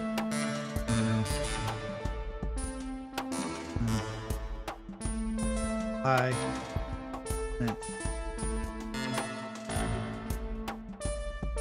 That's the other thing is cool. When you're using a pen, you can just like write it out. I mean, you could literally like draw a smiley face, and it adds it to the file name. Oh, I thought I meant one. That's okay. You are just high.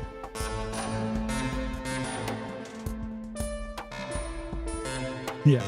And even though my handwriting's sloppy, it knows it. Anyways, drums, we've got a bass, we've got a synth. We're gonna lower a little bit of that reverb to get it kind of less, metallic. Probably change the size.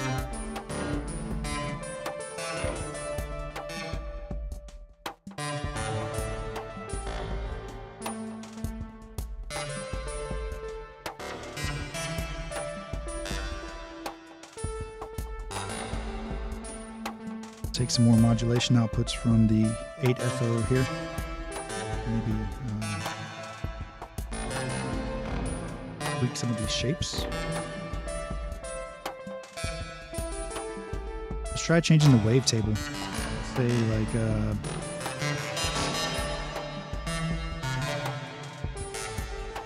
see what we got here first of all. I'm going to take the other operators out.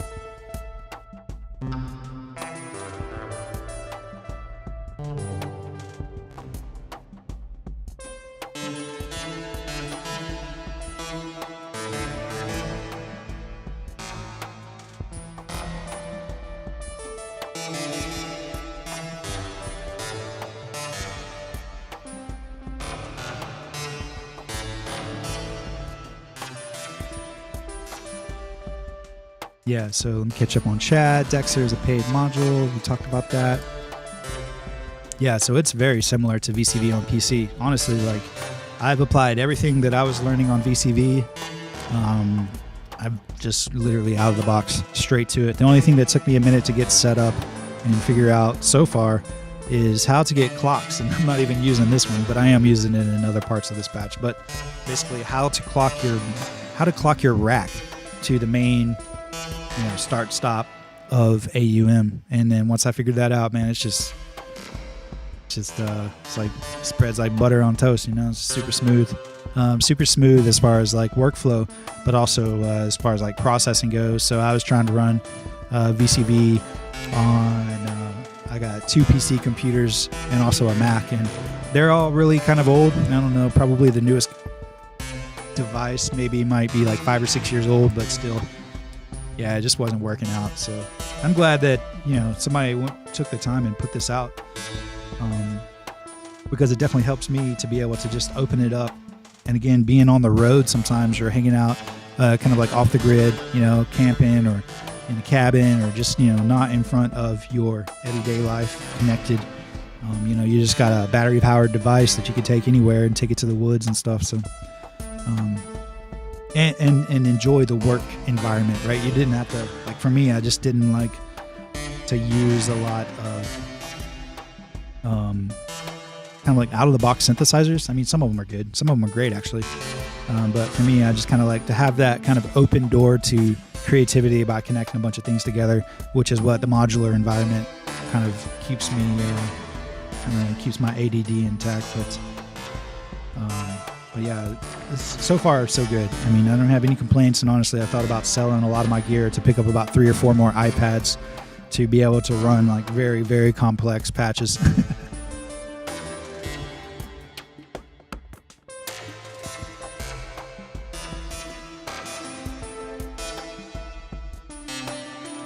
Yeah, I mean, like, speaking of the manuals, all the manual stuff is linked in here. So every module, you can click here, and you can either go to the external manual, which will just take you to the website. Let's see if this one has it. No, maybe this one has it. Some of them have an actual description, yeah. So like this one, kind of like your more basic modules, they'll have a description and tell you what everything does. But yeah, some of the more complex things, you will have to go to the website. You know, it is kind of like you'll have to dig under the hood type of thing. You'll definitely need to be able to know what all of this stuff does. And you know what else is good? There's a lot of people on the internet doing videos for VCV Rack and stuff like that. So a lot of the videos out there for VCV Rack, they can all be translated to miRack. I mean, I think that's probably why if you YouTubed a lot of videos for miRack, you wouldn't find a ton, although there are quite a few kind of beginner guides to it.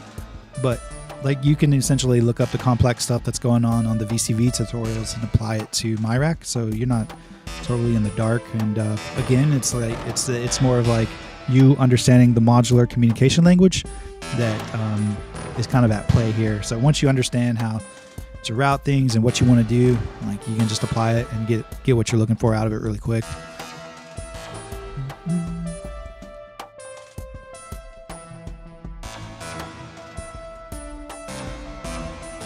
Oh yeah. Actually, Music Elevator brings up a really good point. We're talking about the Bogue here, but the oscillator that he's speaking of, let's just use that. Actually, what I like using that for is a kick drum, man. The kick drum, if you just take all those waveforms and just mix them into solid powerhouse kick. I believe it's this XCO. This is the XCO you're talking about here. Let's use the XCO, and then let's use from Nietzsche. Use the Buchla style low pass gate here to mix all the signals. So let's take out to ins for all 4 channels, just so we have it. Let's take the volume down on all of these channels. Let's add another AD envelope. Absolutely for this one, because you definitely want to have an exponential curve for your kicks, so it just kicks you in the gut. I'll just multiply this output, all of these inputs, so they essentially just... We're gonna add one more AD generator here for the pitch. I think we'll take that into the FM, so we just FM and then we'll add a little bit as we need it. All right, so now we just need to get kind of like a sequencer going in here. So again, I have to be transparent with you guys, but I'll find it maybe one day, but I don't even in, yeah, I just don't have a favorite sequencer inside my modular stuff. Like even for drums and stuff. I mean, I like the, there's a microphone there. It hit my nose. I don't know. I like what I got, but you know, I eventually just landed on the BeatStep Pro for drumming, which is, you know, your typical kind of groove box drumming. All right, so let's just say we're going to kick this. We're going to use this as our kick. We're going to create another, another channel for this kick to specifically go out. For this case, we're just going to go 4 on the floor. What we need to do though is we got to take this mix 4 here. We're going to run all the audio outputs from the dual LPG, double dual. That way we got the stick low pass gate pumping our dumping our pumping. Now we got to get a trigger to trigger this, so we'll just go ahead and hook up the trigger to there. So we're gonna get a trigger from, I'm gonna say like channel 10. So over here, what we'll do is we'll get like you can see my, like the UI kind of drags a little bit. That's because I'm hitting about 70% of my my processing power. But before we get there, we'll be able to get this done. So what we're gonna do is add another MIDI processor, and I think we'll use, oops, I did not mean to click that one. That's the thing about this pin, I'm sure the newer ones work out better. Oh, well, since I misclicked, I'll show you how to get rid of stuff. So I don't want this thing. But yeah, these older pins, they're like double clicking sometimes, and they just don't work as good as the newer pins. But to get rid of something, you just swipe it to the left. It's like Tinder. Just get rid of it. I don't know. You swipe it to the left or the right. If it's a keeper, I don't know. It's out of my age range. All right. So, anyways, where are we gonna get? So these Rosetta sequencers are all just kind of based on things that kind of exist out there. Again, we're using a scalar for the notation, but we got this XOX sequencer. You'll know exactly what it's based off of when we open it here. So what we're going to do is tell this drum here, this bass drum kick. All right, we want this bass drum kick. 4 on the floor. Right. Let me see if I can get it to go through.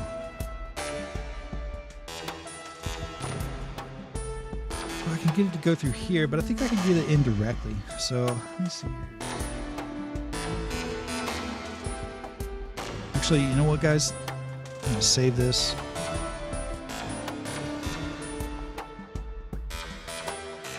Zero. All right, so that way, if we break it, we can always just go back. All right, music elevators dropping in. Yeah, the Eloquencer and the Variegate 8 Plus. Yeah. I mean, yeah, those are great. And I got the Variegate 8 Plus actually. So, I mean, I love those, but yeah, I don't know what it is about how like small their knobs are or something. I don't know. And maybe like it has to do with like jumping between the patterns and stuff like that. You know how I like to jump between patterns before patterns are over to kind of give fills and kind of like give the humanized effect to the machine patterns.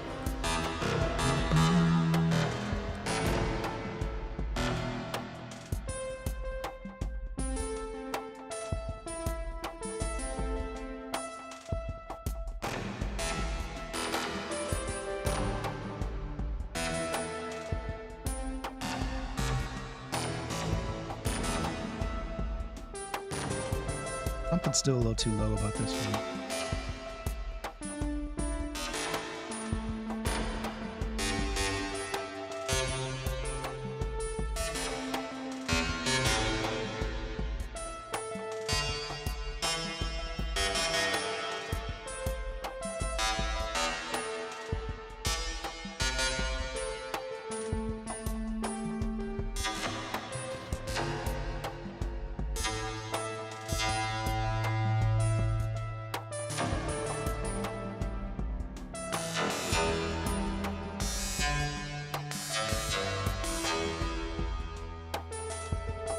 All right, we are going to get this kick going. But I'm just trying to figure out where to fit it.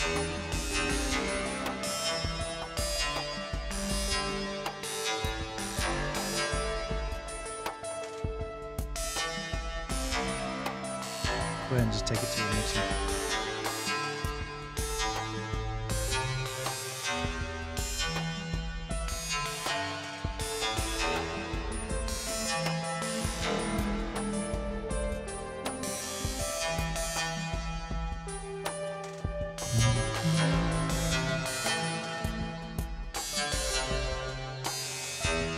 something real quick.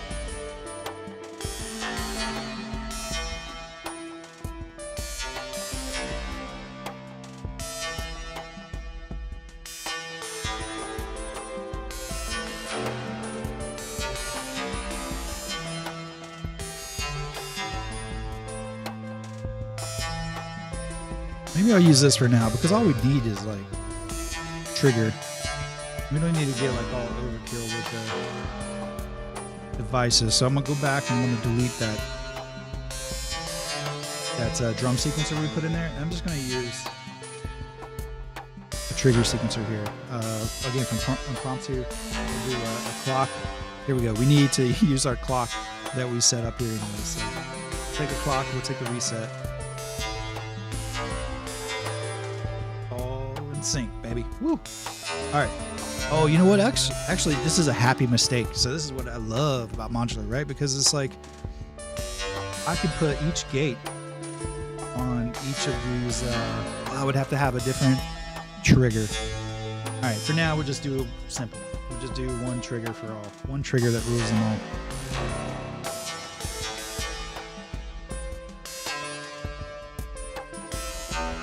You're going to need to bump this up. It's probably like 16th notes. Make sure that's going at a proper speed here. We may also need to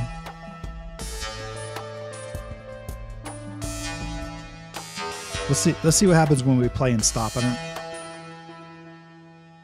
Yeah, okay, cool. It stops and it resets. And it resets. That's good.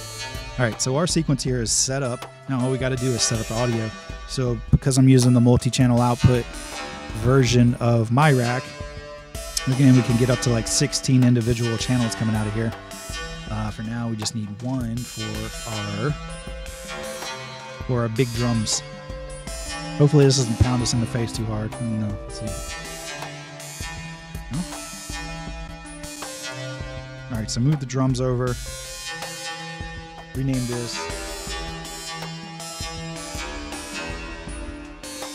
Big drum, baby. Woo. All right.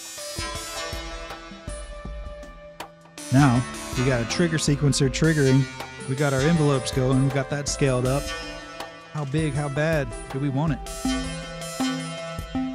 Now, let's just start introducing the waveforms. So this is kind of what we're going back to where Music Elevator was talking about introducing like the analog waveforms to mix them together to create kind of like your drum sounds and stuff. So this is kind of a higher pitch.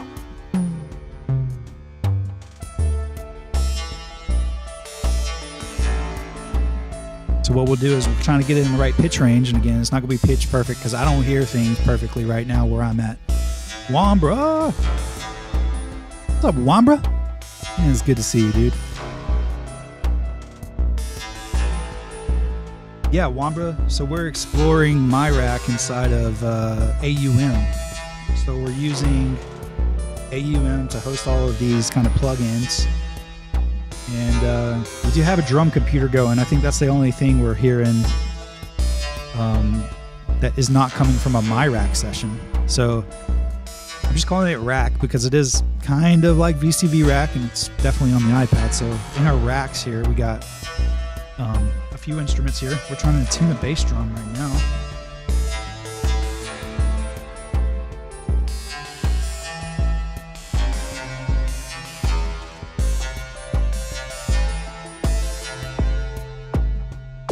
Probably add a little more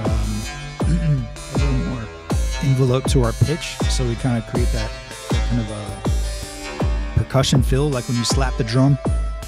You know, you're adjusting you're affecting the pitch. You're affecting the pitch of the drum as well as the amplitude. So one of our envelopes here, the first one here, that's for the amplitude. So this could be loud.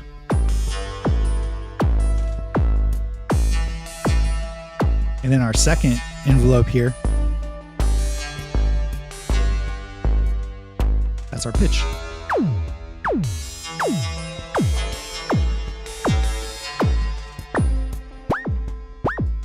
Do all kinds of fun stuff.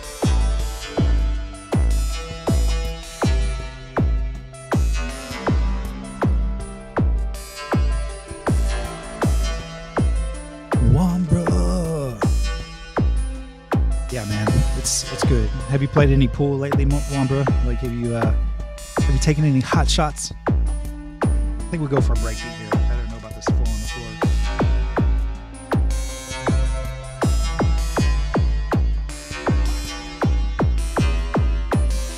You see this?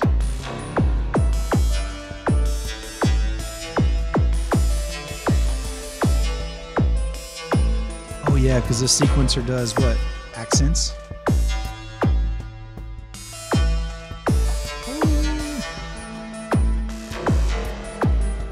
All right, how do you clear?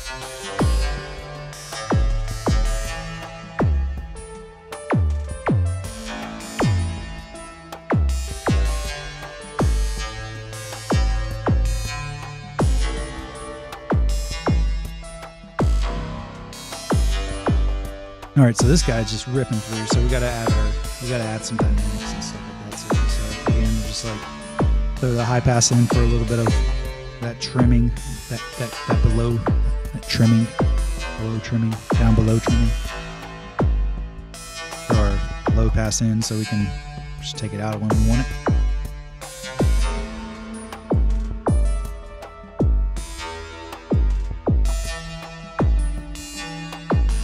I'm half tempted to build a whole drum set. Where are we at? We're at 60% here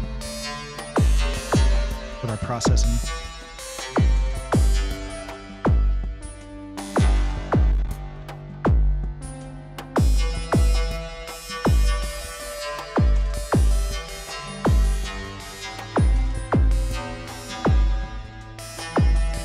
Maybe we need to, I'm going to toss in a little bit of modulation to our envelopes from our 8FO here. I'm actually just going to move our 8FO over, since we're essentially just using it to modulate.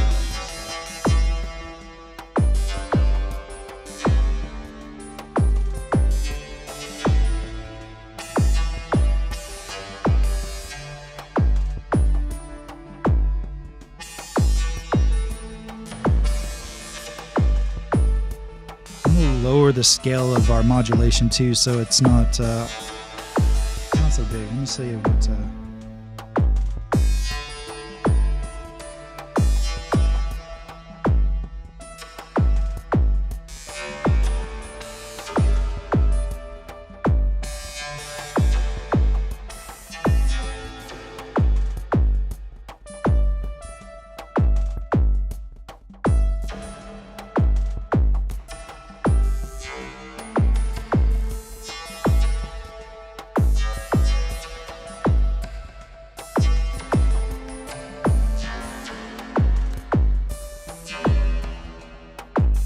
See what we can do about getting this kick.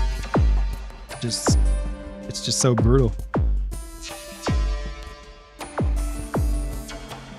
I'm gonna guess that it needs a little magic. You guys guess what that magic is gonna be. We're gonna open up another rack session here.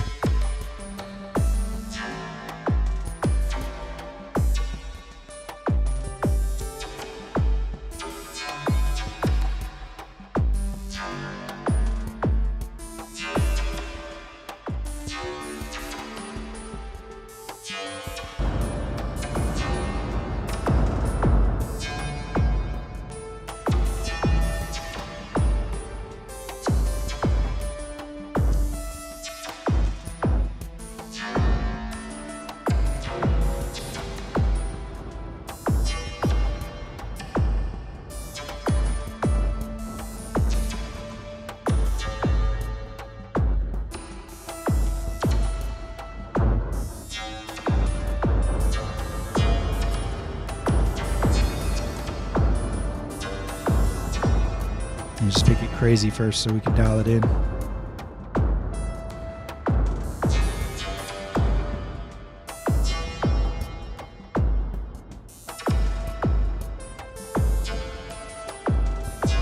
Okay, that's cool. Now what I feel is like the bass drum is kind of like just always in there and like doing this thing the same over and over again. So, you know, this is kind of why I basically don't build a set of modules without the good old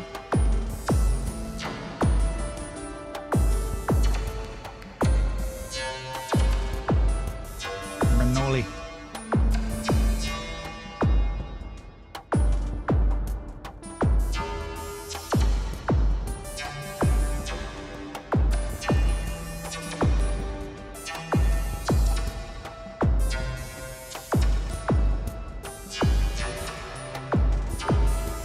I think we're gonna get crazy here for a second.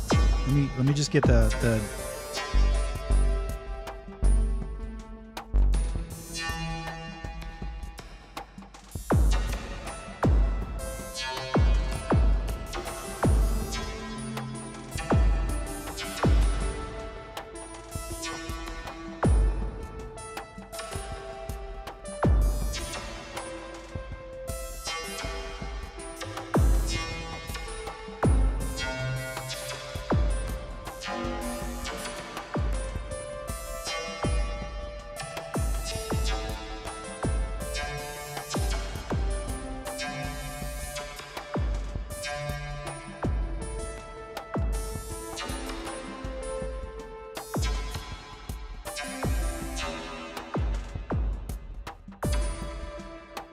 lower that reverb. All right. Oh, Techno DJs. What's up? Techno DJs Live. I'll catch up on chat real quick. I was just kind of spacing out here. Jay, thanks for linking that. miRack.app. That's right. That's what we're using here.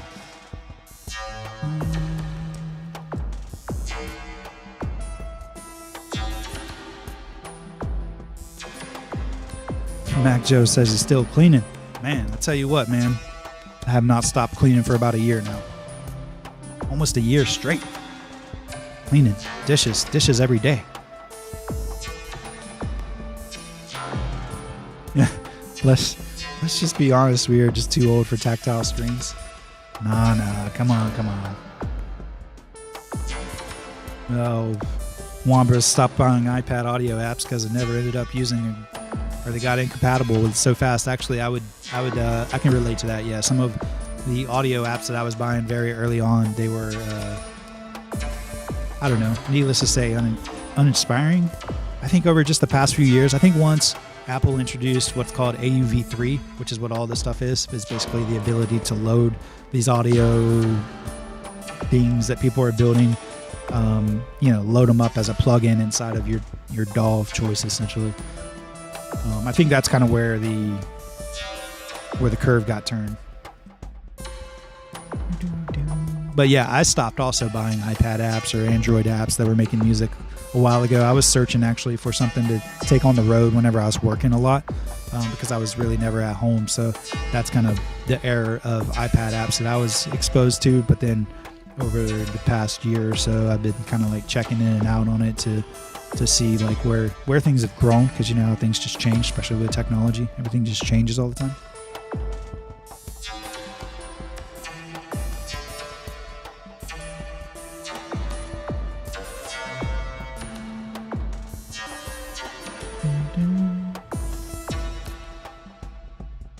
Oh, Max referring to the junk that he stacked everywhere. Hey man, come to my garage. You can have all the junk you need, or want, or don't want. But yeah, definitely need to get that thing. Gotta get the garage fixed. That's the next thing on the list.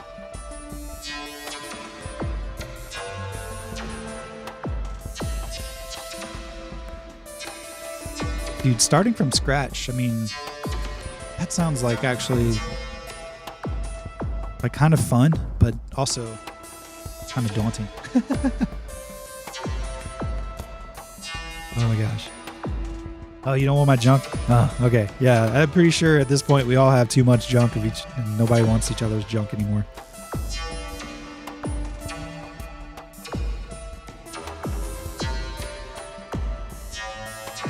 Yeah, I'm with you, Rombo. I can't stand sitting at a PC either. That's actually why I started kind of leaning towards this, is to be able to like have something where I could just like take it out to the park, take it out camping or take it out to the river or take it out to wherever and not have to be stuck sitting in front of a PC. That's actually an additional reason why I don't stream, or I haven't streamed, just because I just don't want to be sitting in front of a computer, although like some life circumstances have evolved in my life, so now we can sit in front of a computer and stream again, I think. Wambra, you like the pen? This pen? This pen? This pen has magic, but there's no eraser. But it does have a stick. You just stick it in your devices to charge it up. Hey, what time is it here? It's 12:30. Let me just real quick. I'll just leave the audio playing. I'm gonna go take a break real quick, just like 5 or 10 minutes, and then I'll be right back. And we'll play some more. We'll make some more. We might start a new patch, or we might pull up some old ones. We might see if we can get this bass drum sitting in the mix a little bit better. But again, you guys know how music goes. It's just a little fine tuning here and there, everywhere. So that's all we got to do right now. So yeah, Wambra, it charges. It basically is kind of like the drawing pin for your devices. Oh yeah. Yeah, Mac, you've been picking up guitar, so you've been finger picking arpeggios. Yeah. I've been thinking about like maybe trying to figure out how to do cover songs. You know, like you don't really hear that too often, I guess. I mean, some people are making cover songs and whatnot, but yeah, let's cover like a rap song or something. I'll start kicking a flow. I'm just kidding. But yeah, I'll be right back, and I'm just gonna leave this running. So if you guys are here and anybody else jumps in, just be like, yo, he'll be right back. And we're going to have some more fun. So, yeah, be right back. Thanks for hanging, guys.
All right, I'm back.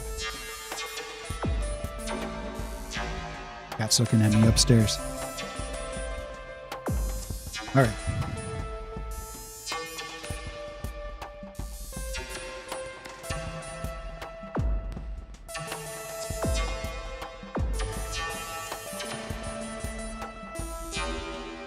Let me catch up on chat here.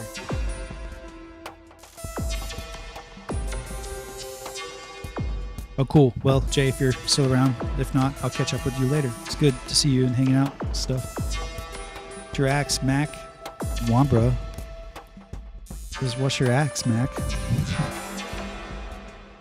The shredder. What are you spending your money on these days, Wambra? Electroacoustic lag. Oh, nice. Electroacoustic mic. That's cool.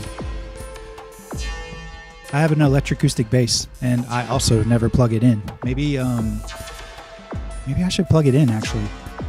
That would be kind of cool. You can just route, like, the guitar through all this. Maybe that's another thing I'll do is, like, route other instruments through this to kind of show off kind of, like, how I'm using it to kind of integrate the other stuff that's going on in my room.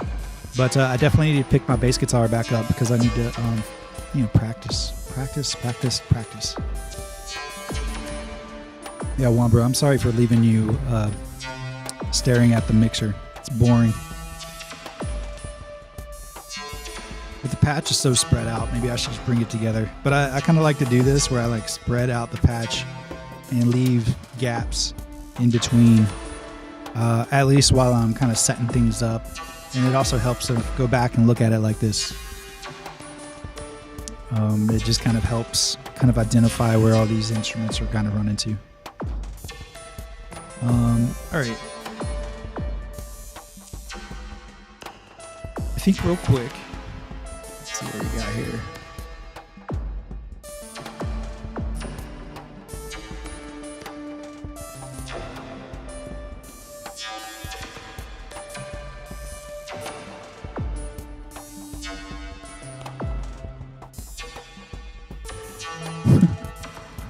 I'm just reading, catching up here with Mac.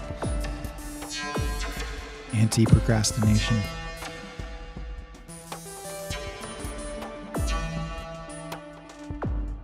Wait, you're watching anti-procrastination videos from YouTube? You know, I have a saying about procrastination, but I don't want to scare the kids away. All right, I think I'm gonna have to run an errand for my wife here in like 10 minutes. I am the grub hubby, so I'm gonna go get her some coffee. She doesn't like drinking my potent stuff, so she needs some food coffee, which is cool. You know, give me a second to get out of the house and stand in the rain. It's totally cool. I think I'm going to continue streaming though. I'm going to just like kind of keep it simple during the days. I'm just going to do like 2 or 3 hours, and we're probably just going to do stuff like this for a while. We're probably just going to explore all kinds of apps and stuff that are on the iPad, see what people are doing, see what kind of new developments go on. Probably won't be purchasing a lot more stuff. You know, maybe the developers out there that are interested in maybe like what I'm going to do is evolve into like making a YouTube channel specifically for this type of content, something a little different than just my Shape Noise YouTube channel. I don't know, something a little more focused in an area, something just a little more dialed in than just kind of all over the place, because I know like Shape Noise is just all over the place. And I kind of like it like that because I'm kind of all over the place. So it kind of matches. You know, what I want to get into is, like, since we're talking about acoustics here, I want to get into figuring out how acoustic guitars and acoustic instruments in general kind of start mixing in with the electric instruments. So I think that's something we're going to explore here too. And yeah, Mac, I think I mentioned it before that I'm kind of on the edge of maybe selling off some of my synths too.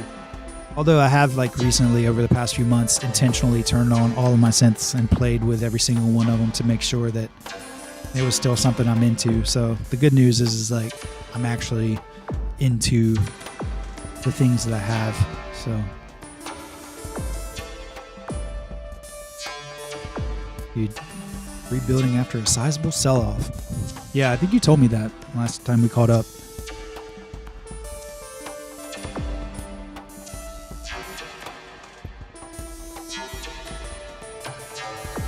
Pretty broke. Yep. Can relate to that. Yeah, my work life has completely changed since this whole situation. So I am now broke too. But that's okay, because I worked really hard up to this point. And now as long as I can keep rent paid or mortgage paid, boom. Then we're just creating music. We're painting too. We're doing a lot of creation stuff these days. Ever since my work life changed. Man, I just find like a total outlet for creativity. Just doing all kinds of things all over the place. Just painting, drawing, you know, creating kind of like system designs and stuff for systems that may exist one day, and then also just playing a lot of music. Mostly using 90s gear. Actually, another reason that's attracted me to this iPad thing is that a lot of people get rid of their old devices just to buy the new devices, so they get rid of their old devices really cheap. And like for example, like this iPad right here is like $200, $200 to $300 depending on where the bid is. But on eBay, you know, you can get a device like this for $200 or $300 and then spend another $100 at the App Store, and like you got like the full-on mobile music production studio. So that's certainly like an angle that I'm looking at, and all that jazz. Yeah, just no toy money for me too, man. Yeah, that's it. I mean, like food's taken care of, the bills and stuff like that's kind of taken care of. But yeah, just no, it's not like it used to be. You know, we just do what we can. We're still alive. We're still breathing, so it's all good.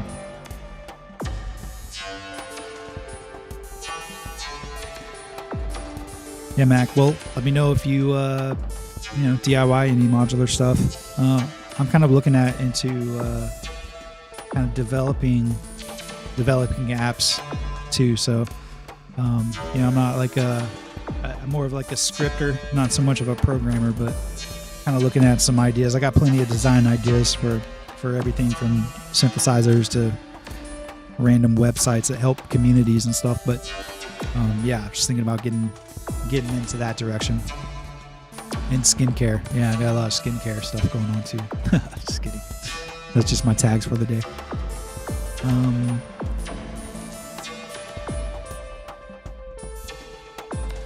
Yeah, maybe you do stay more connected with what you build.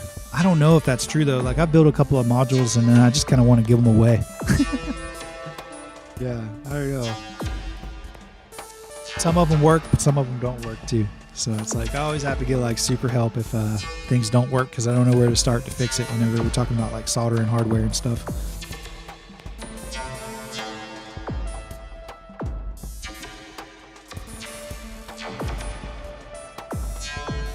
I can't remember if I saved this version.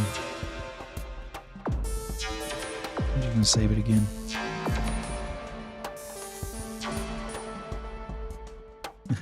I fooled you with the skincare. Yeah. It's just like, you know, you can punch in the tags and stuff, and I was just like, whatever. I always do some funny stuff. All right. I'm gonna sign off for now, and then I'll be back. I think I'm gonna try to get to a schedule. I think Monday is gonna be for sure, but I'm thinking like kind of like a Monday, Wednesday, Friday type of streaming schedule, and then on air and also off stream. I'm gonna be focusing on kind of developing similar types of videos to kind of build up a YouTube channel. It won't be the Shape Noise music channel. Shape Noise on YouTube will still continue to be kind of like this, what it's always been. It's just kind of me blabbing on and playing random things online and stuff. But I think I'm going to figure out how to kind of like focus in on a topic and just kind of build out some kind of channel that has to do with creativity and music and technology. You know, it's kind of like my thing.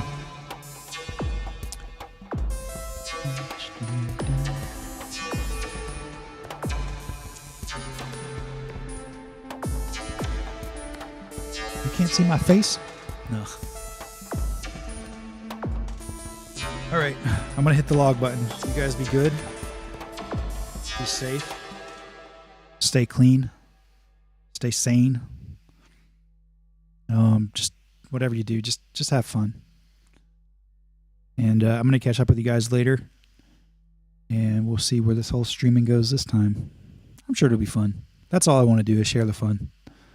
Yeah, you guys take care. I'll see you soon, Wambra and Mech. And anybody else hanging out over there on YouTube. Later, Mac. Later, Mom.